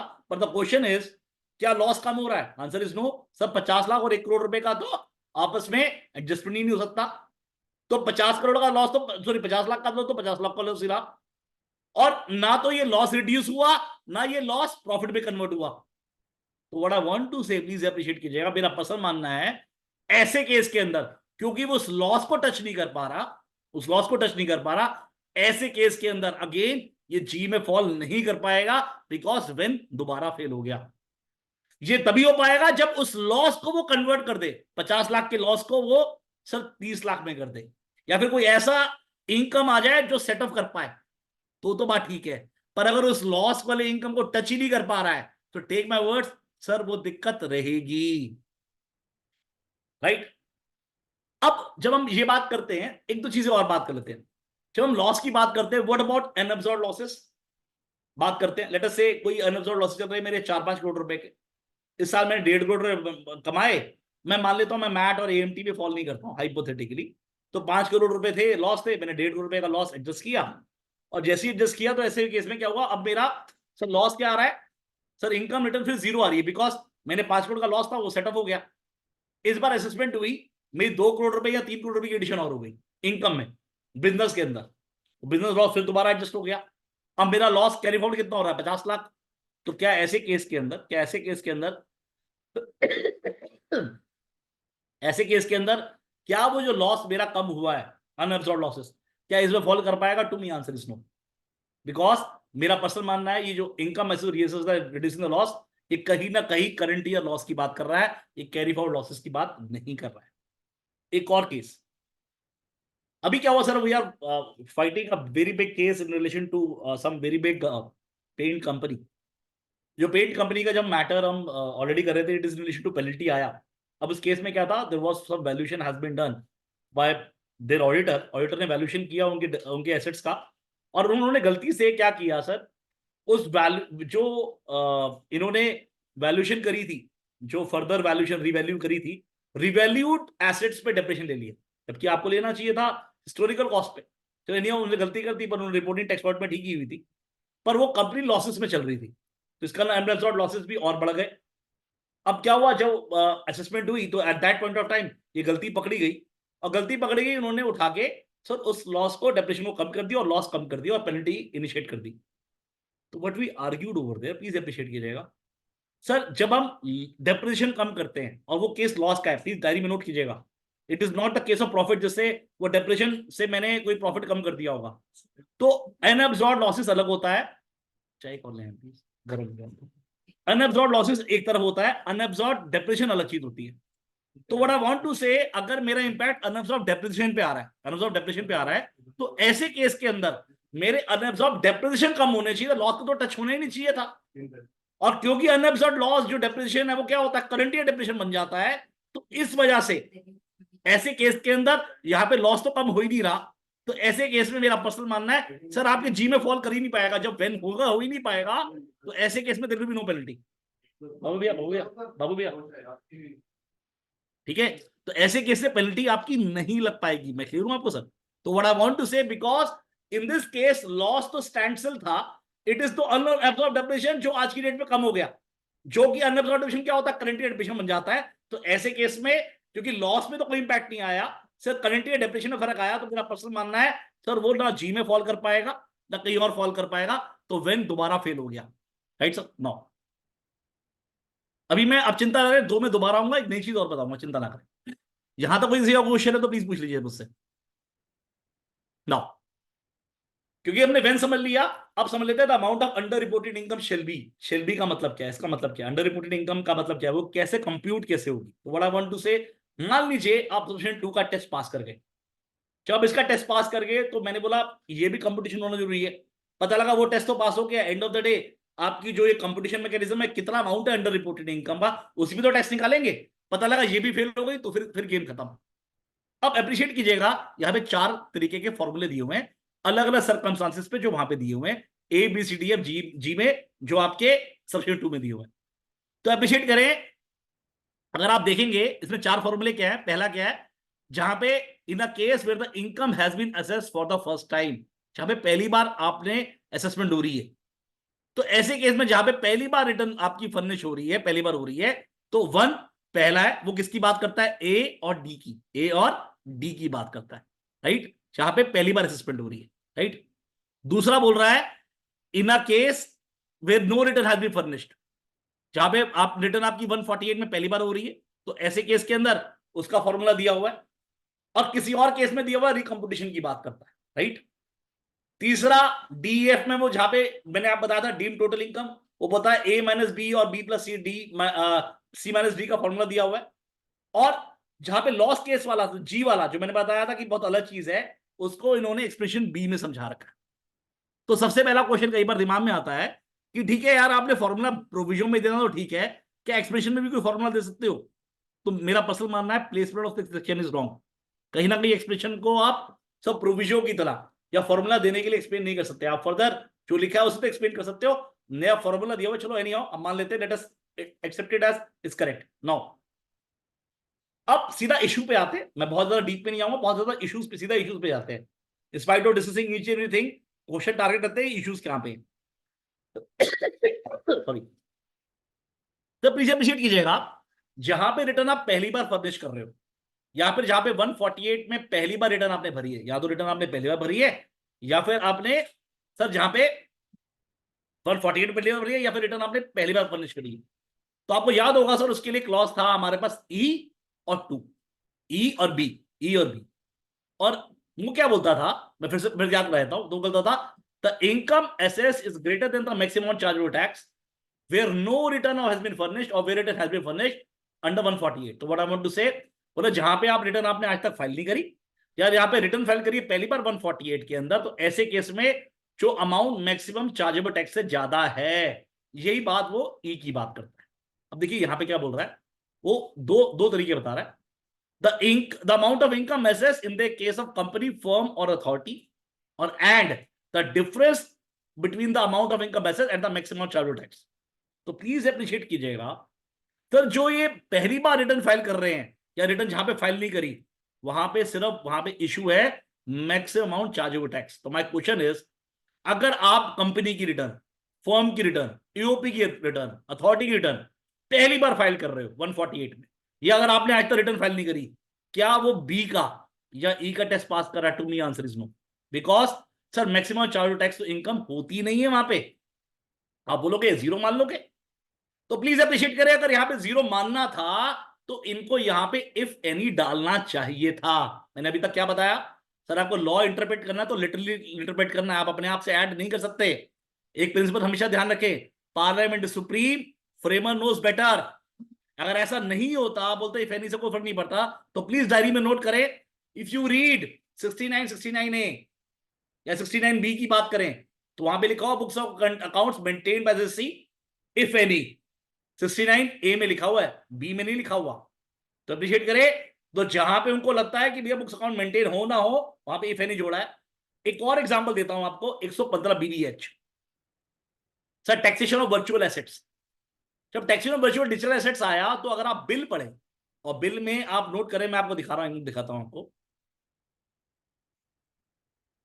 जहां पे वो डिडक्शन की बात करता था, वो क्या बोलता था, no deduction respect of any special other than cost of acquisition. तो मुझे आज भी ध्यान है, हमारे आईटीटी बार की मीटिंग चल रही थी, तो जो टीपीएल से कमलेश वार्ष्णेय जी है, वो नॉर्मली सर हर सेमिनार में आते हैं, उनका टारगेट ये होता है, क्योंकि आजकल टीपीएल में उनके पास वो बजट में वो बहुत मेहनत करते हैं। तो उन्होंने क्या किया, somebody asked a question to them, मैं नहीं था, somebody else is asked a question, they said कि सर अगर जहां पे कॉस्ट एफिशिएंट नहीं हुई वहां पे क्या होगा, तो वहां पे तो सर ये कंपटीशन मैकेनिज्म फेल हो जाएगा। तो उन्होंने सर अपने हाथ से कोई नोट किया, वो चुप हो गए और उन्होंने बात आई गई करी और गेम चल गई।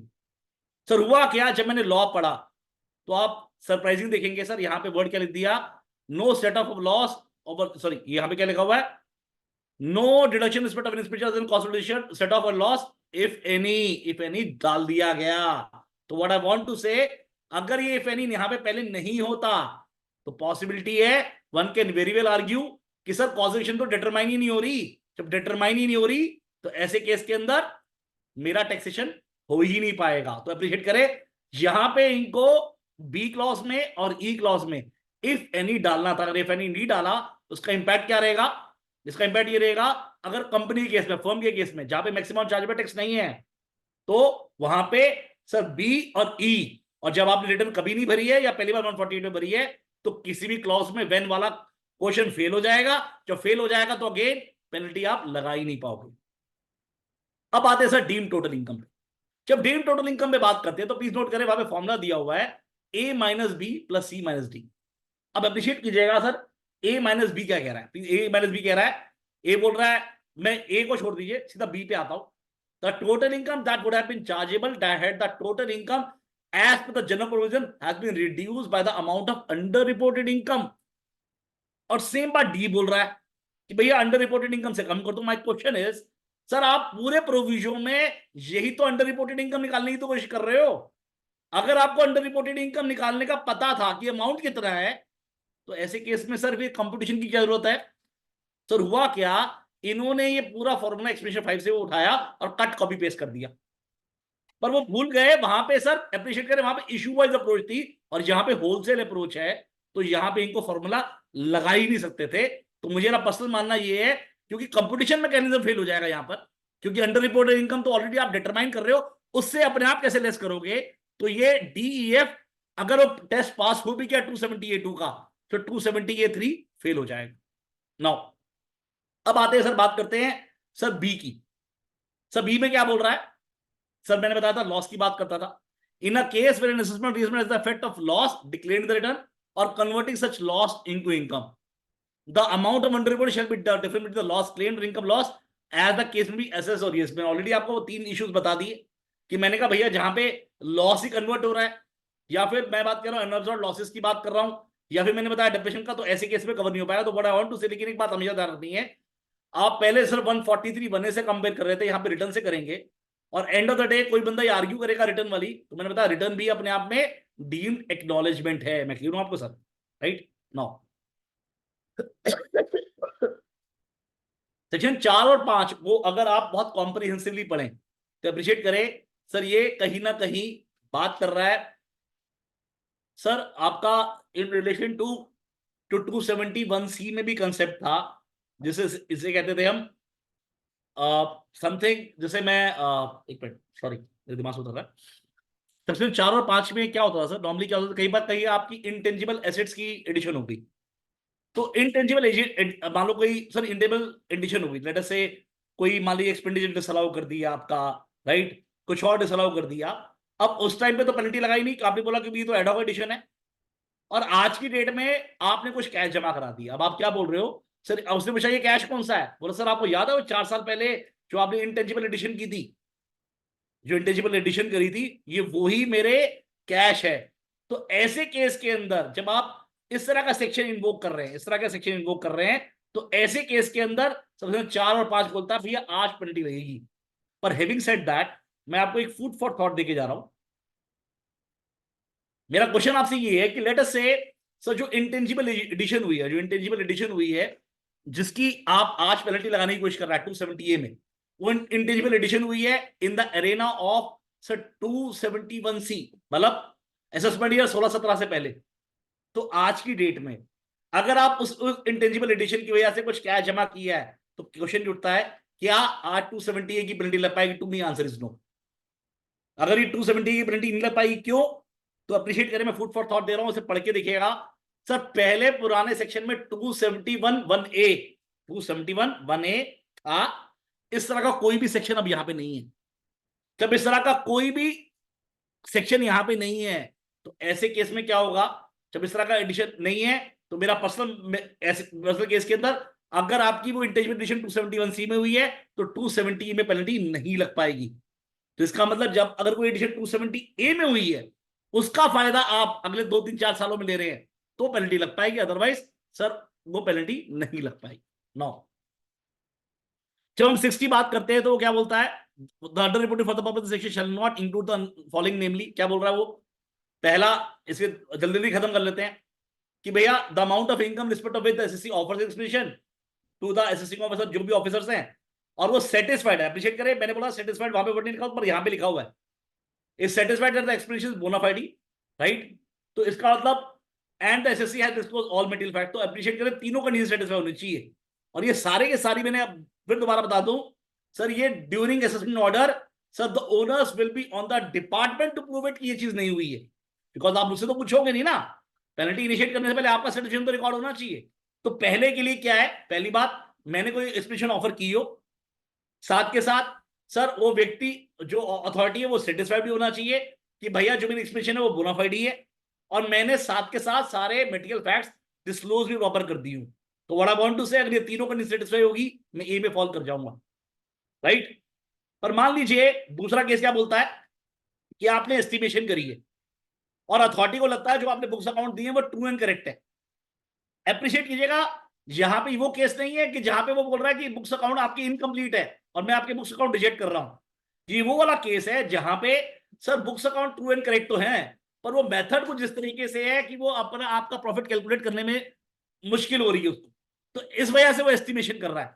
तो 145(3) की जब हम बात करते हैं तो 145(3) में दो तरह, एक केस तो ये है कि जहां पे बुक्स अकाउंट रिजेक्ट हो गई, या फिर मान लीजिए जहां पे बुक्स अकाउंट इस तरह के से है कि जो आपको सर प्रॉफिट कंप्यूट करने में अकाउंटिंग को जिस तरीके से चाहे कंप्लीट है इतनी कॉम्प्लेक्स है, कंप्यूट करने में मुश्किल आता है, तो वहां पे एस्टिमेशन पे जाता है। तो प्लीज अप्रिशिएट कीजिएगा, ये उन केसेस की बात कर रहा है जहां पे आप एस्टिमेशन पे तब जा रहे हो जब आपके अकाउंट्स कॉम्प्लेक्स हैं, तो इस केस में वो कहता है पेनल्टी नहीं लगाऊंगा।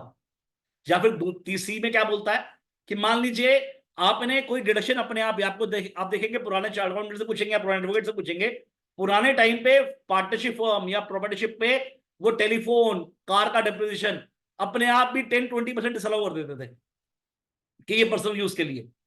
अब ऐसे केस में मान लीजिए आपने कोई पर्सनल डिसअलाउंस कर दिया, मान लीजिए 10%, पर डिपार्टमेंट ने बोला 10 नहीं 15 होना चाहिए, 10 नहीं तो 25 होना चाहिए, 10 नहीं 20 होना चाहिए, पर आपने 10% का प्रॉपर डाटा दिया हुआ है, तो इवन तो वो 10 का 20 कर दिया बैलेंस ऑफ प्रोबेबिलिटीज के हिसाब से, उसके बावजूद भी क्या होगा sir, and of the day आपकी कोई पेनल्टी नहीं लग पाएगी। फिर वो अंडर रिपोर्टेड इनकम, वो ट्रांसफर प्राइसिंग की एडिशन की बात करता है। फिर वो 271A भी की बात करता है कि जहां पे अगर मान लीजिए कोई अनडिस्क्लोज इनकम है और वो अगर सर्च के टाइम पे पड़ेगी 271A की पेनल्टी लगेगी, A B की लगेगी, 270E नहीं लग पाएगा। पर एक और है 271AAC सेक्शन 2, तो जहां पे अगर आपकी addition 68, 69 A B C D में हुई है और वहां पे अगर पेनल्टी लगेगी 271AAC में, वो 270A में पेनल्टी नहीं लग पाएगी। सबसे 7 बोलता है कि भैया अगर अंडर रिपोर्टिंग है तो 50% लगेगी पेनल्टी। अब क्लॉज 8 बोलता है कि भैया अप्रिशिएट करें, अच्छा एक बात और देख रहे हैं सर, क्लॉज 8 बहुत इंपॉर्टेंट है, notwithstanding anything contained subsection 6 and subsection 7, तो नोट करें सर 2, 3 और 10 को सर वो बिल्कुल टच नहीं कर रहा है, वो टच किसको कर रहा है 6 और 7 को। इसका मतलब 2, 3 और 10 का तो पिलर सेटिस्फाइड होना चाहिए। अगर वो सेटिस्फाइड नहीं हुआ तो सॉरी, चाहे वो मिस रिपोर्टिंग हो चाहे वो अंडर रिपोर्टिंग हो, पेनल्टी लगी नहीं पाएगी। तो व्हाट आई वांट टू से, computation mechanism, when, what, how much amount tax जो अंडर रिपोर्टेड टैक्स पे है, तो वो तीनों आपकी कैलकुलेट होंगी, पॉजिटिव फिगर आएगी, तब जाके आप पे पेनल्टी लग पाएगी। अब वो कह रहा है अगर मिस रिपोर्टिंग है तो ऐसे केस में आपकी 200% पेनल्टी लगेगी। अब मैं सीधा 9 पे आ रहा हूं, वो क्या बोलता है, पहला बोल रहा है मिसप्रेजेंटेशन सप्रेशन ऑफ फैक्ट्स। जब मिसप्रेजेंटेशन ऑफ फैक्ट्स की बात करता है तो again it is as good as concealment and unequal particulars, जो ऑलरेडी हमारा क्लियर है। तो कंसीलमेंट एंड इनइक्वल पर्टिकुलर्स अगर डिपार्टमेंट ने प्रूव कर दिया तो 270A9, right. Before I go to this thing, मैं ABCDEF पे आऊं, एक बहुत इंपॉर्टेंट है, प्लीज अप्रिशिएट करें, the case of misreporting income referred in subsection 8 are the following namely. तो पहली बात तो ये 6 के अंदर फॉल करना चाहिए, तो ये एग्जॉस्टिव लिस्ट है, इंक्लूसिव लिस्ट नहीं है, पहली बात।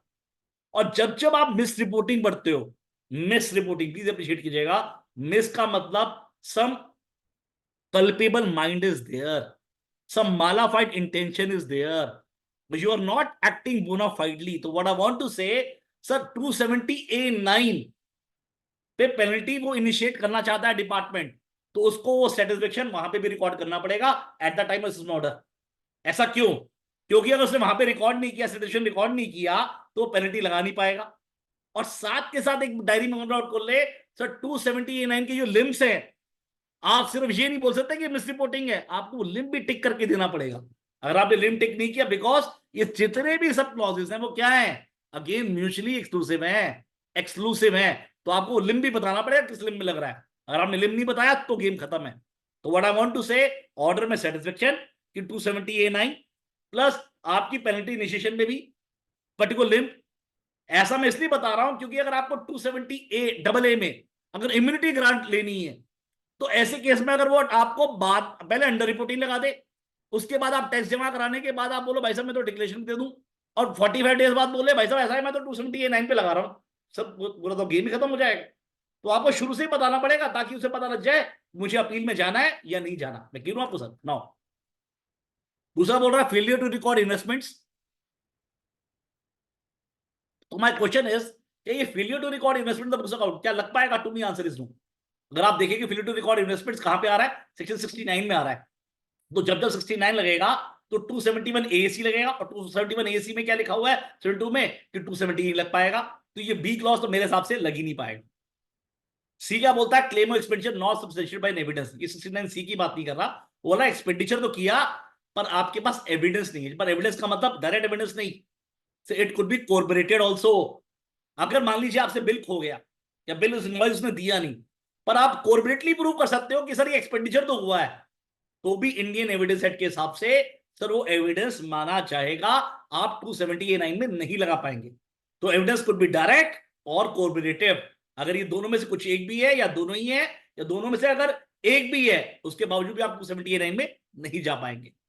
Recording of false entry, false mean something your intention is bad, आप गलत एंट्री को बुक्स अकाउंट में एंटर कर रहे हैं और अप्रिशिएट करें बुक्स अकाउंट होनी बहुत जरूरी है। अगर मान लीजिए बुक्स अकाउंट नहीं है तो फॉल्स एंट्री वाली पेनल्टी यहां पे ही लग पाएगी। व्हाट आई वांट टू से, सर बुक्स अकाउंट होने बहुत जरूरी है। और कल पारस ने बहुत अच्छे ढंग से समझाया था, कुछ केसों में समझाए थे, आपको बुक्स अकाउंट बनानी थी पर बुक्स अकाउंट आपने नहीं बनाई, तो ऐसे केस में you can't take the benefit of your own wrong move, आप उसका बेनिफिट नहीं ले सकते। मैं क्लियर हूं आपको सर? ऐसे केस में अगर आप बुक्स अकाउंट नहीं बनाई तो भी ये पेनल्टी लग सकती है। Failure to record receipts, any receipts in books account having a bearing of total income, ये अगेन ओमिशन की बात करता है। तो ओमिशन की बात करता है, मान लीजिए आपको रिसिप्ट, आपने कोई इनकम आया आपके पास आनी थी जिसका टोटल इनकम पे इम्पैक्ट होना था, तो प्लीज अप्रिशिएट कीजिएगा ये उसी की बात कर रहा है जहां पे सर आपकी इनकम टैक्स में लेटर से कोई ऐसी रिसिप्ट है जिसका इनकम पे कोई बेयरिंग नहीं है। तो ऐसे केस के अंदर अब क्वेश्चन उठता है, क्या ये बेयरिंग डायरेक्ट होना चाहिए, इनडायरेक्ट होना चाहिए? डायरेक्ट और इनडायरेक्ट दोनों इंक्लूड होंगे। तो व्हाट आई वांट टू से, अगर मान लीजिए डिविडेंड है या फिर कोई और ऐसी इनकम है जो एग्जम्प्टेड है, तो 14A अब आने वाले टाइम पे चेंज हो गया। जब 14A चेंज हो गया है तो ऐसे केस में इंपैक्ट बहुत बड़ा आएगा। व्हाट आई वांट टू से, अब 14A अब ये कन्फाइन नहीं रह गया कि भैया जितनी एग्जम्प्ट इनकम होगी या एग्जम्प्ट अगर जीरो होगी तो आप करोगे नहीं। तो व्हाट आई वांट टू से, नॉट सर 2022 के बाद 14A में अमेंडमेंट आई है, वहां पे पहले मेन सेक्शन में नॉट विथ स्टैंडिंग लिख दिया गया, साथ में एक्सप्रेशन ऐड कर दी है। तो अगर आप इसे ढंग से पढ़े, you will come to know जितने भी जजमेंट थी, चाहे वो मैक्स हो चाहे स्टेट बैंक ऑफ पटियाला हो, ये सारी जजमेंट ओवररूल कर दी गई है, जहां पे उन्होंने बोला है कि भैया आप एग्जामिनेशन 1 रुपए हो चाहे 10 रुपए हो, जितना एक्सपेंडिचर कोरिलेटेड होगा, डायरेक्ट एक्सपेंडिचर होगा, वो आपको अब पूरा का पूरा अमाउंट डिसअलाउ करना पड़ेगा। Failure to report in internal, अगर आपने कोई चैप्टर 10 में जो रिपोर्ट करनी वो रिपोर्ट नहीं करी, 270A2 की पेनल्टी लग सकती, 270A की पेनल्टी लग सकती है। फिर वो टैक्स पेबल की बात करता है जो मैंने आपको ऑलरेडी बता दिया। अब 11 में वो कहता है कि भैया आपको कभी भी करना है, no additional disallowance on amount shall form the basis of penalty if such additional disallowance form the basis in the case of same person other assessment here. और दूसरी बात है वो कहता है भैया it has to be on recording, अगर आपको करना है तो रिकॉर्डिंग में करना है। और 270 में आपको सबको पता है कि भैया अगर अंडर रिपोर्टिंग की पेनल्टी होगी तो आपके पास राइट है 30 डेज के अंदर यू कैन ऑलवेज, अगर छोटा अमाउंट है आप टैक्स जमा करिए, विद 30 डिक्लेरेशन फाइल कर दीजिए। मतलब question I was sitting somewhere, तो किसी ने पूछा नितिन भाई अगर वो डिक्लेरेशन लेट हो जाए तो क्या ऐसे केस में आप कंटिन्यूएशन डिले आ सकते हो? To me answer is yes, आप कंटिन्यूएशन डिले डाल सकते हो, आप वो डालिए। अगेन अगर इसमें नहीं भी दिया हुआ प्लीज अप्रिशिएट कीजिएगा, फिर भी डिस्क्रिशनरी पावर है मेरे हिसाब से। अगर उसने नहीं दी तो अगर आप फर्दर आगे कोर्ट में जाएंगे या कहीं पे जाएंगे तो ऐसे केस के अंदर सर उसको वो लिबर्टी ग्रांट करनी पड़ेगी, कहीं कोई दिक्कत नहीं। अब कोई भी इशू सर आपको डिस्कस करना हो सब से, और 271 AD 271 इसी ऑलरेडी डिस्कस हो चुका है, तो उसको मैं ऑलरेडी अब डिस्कस नहीं कर रहा सर। एनी इशू, कोई भी इशू सर, किसी को कुछ भी पूछना हो सर, कोई भी पॉइंट सर किसी को पूछना हो।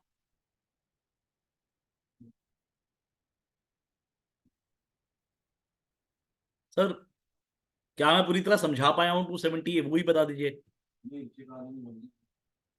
प्रमोद जी, मैं प्रिया, हरीश भाई,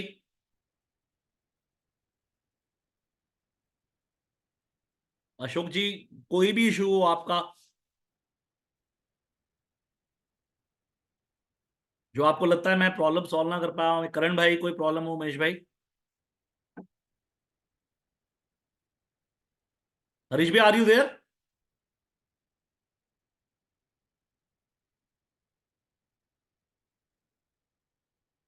किसी कोई भी प्रॉब्लम हो sir, you can discuss anything in relation to this.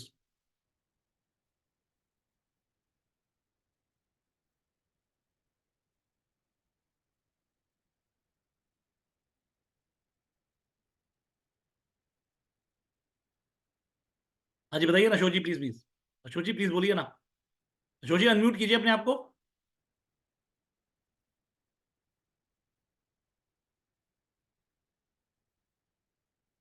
Jitendra जरा हेल्प कर दे यार इनकी अनम्यूट करने में सबको, या अनम्यूट नहीं हो पा रहे जितेंद्र जी, जी सर। ये अनम्यूट नहीं हो पा रहे बाकी लोग, क्या देखिए रहे प्लीज भाई। जी सर। अशोक जी ने हाथ खड़ा किया, अशोक जी, अशोक जी। अशोक जी अगर आप अवेलेबल हैं तो आप डायरेक्ट नितिन जी से क्वेश्चन कर सकते हैं।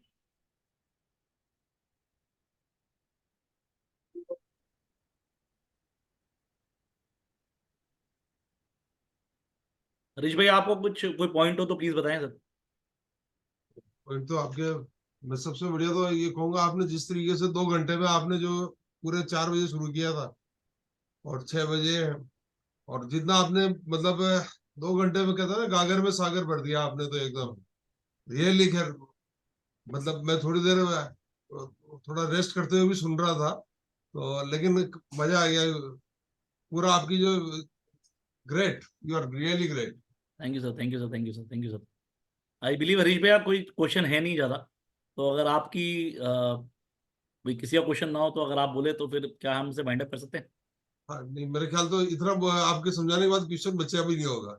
चलो चलो चलो, थैंक यू भैया, थैंक यू भैया, thanks a lot, thanks a lot to all of you. और किसी को मेरा नंबर नोट करना है, you can note down my number is 9810387163, 9810387163, और मेरा ईमेल आईडी है nitinkanwar@globalca.in, NITINKANWAR@globalca.in। कोई भी क्वेरी हो you can mail it to me. और मैंने फोन नंबर इसे भी नोट किया, अगर क्वेरी ना भी दे तो मैंने एक बीड़ा उठाया है सेंट्रल काउंसिल में इलेक्शन लड़ने का, तो कम से कम अपने दोस्तों, सीए के दोस्तों यारों का नंबर मुझे शेयर कर दे, चाहे कोई क्वेरी ना भेजे ना भेजे, जस्ट ऑन लाइट नोट। तो कोई भी क्वेरी हो give a call to me, और कोशिश करें जब भी कोई क्वेरी दें तो एक मिस कॉल जरूर मारें। Thank you sir, thank you. Thank you जी, थैंक यू नितिन जी, और सभी को थैंक बहुत यू सर, बहुत धन्यवाद। Thank you sir, thank you. Thank you.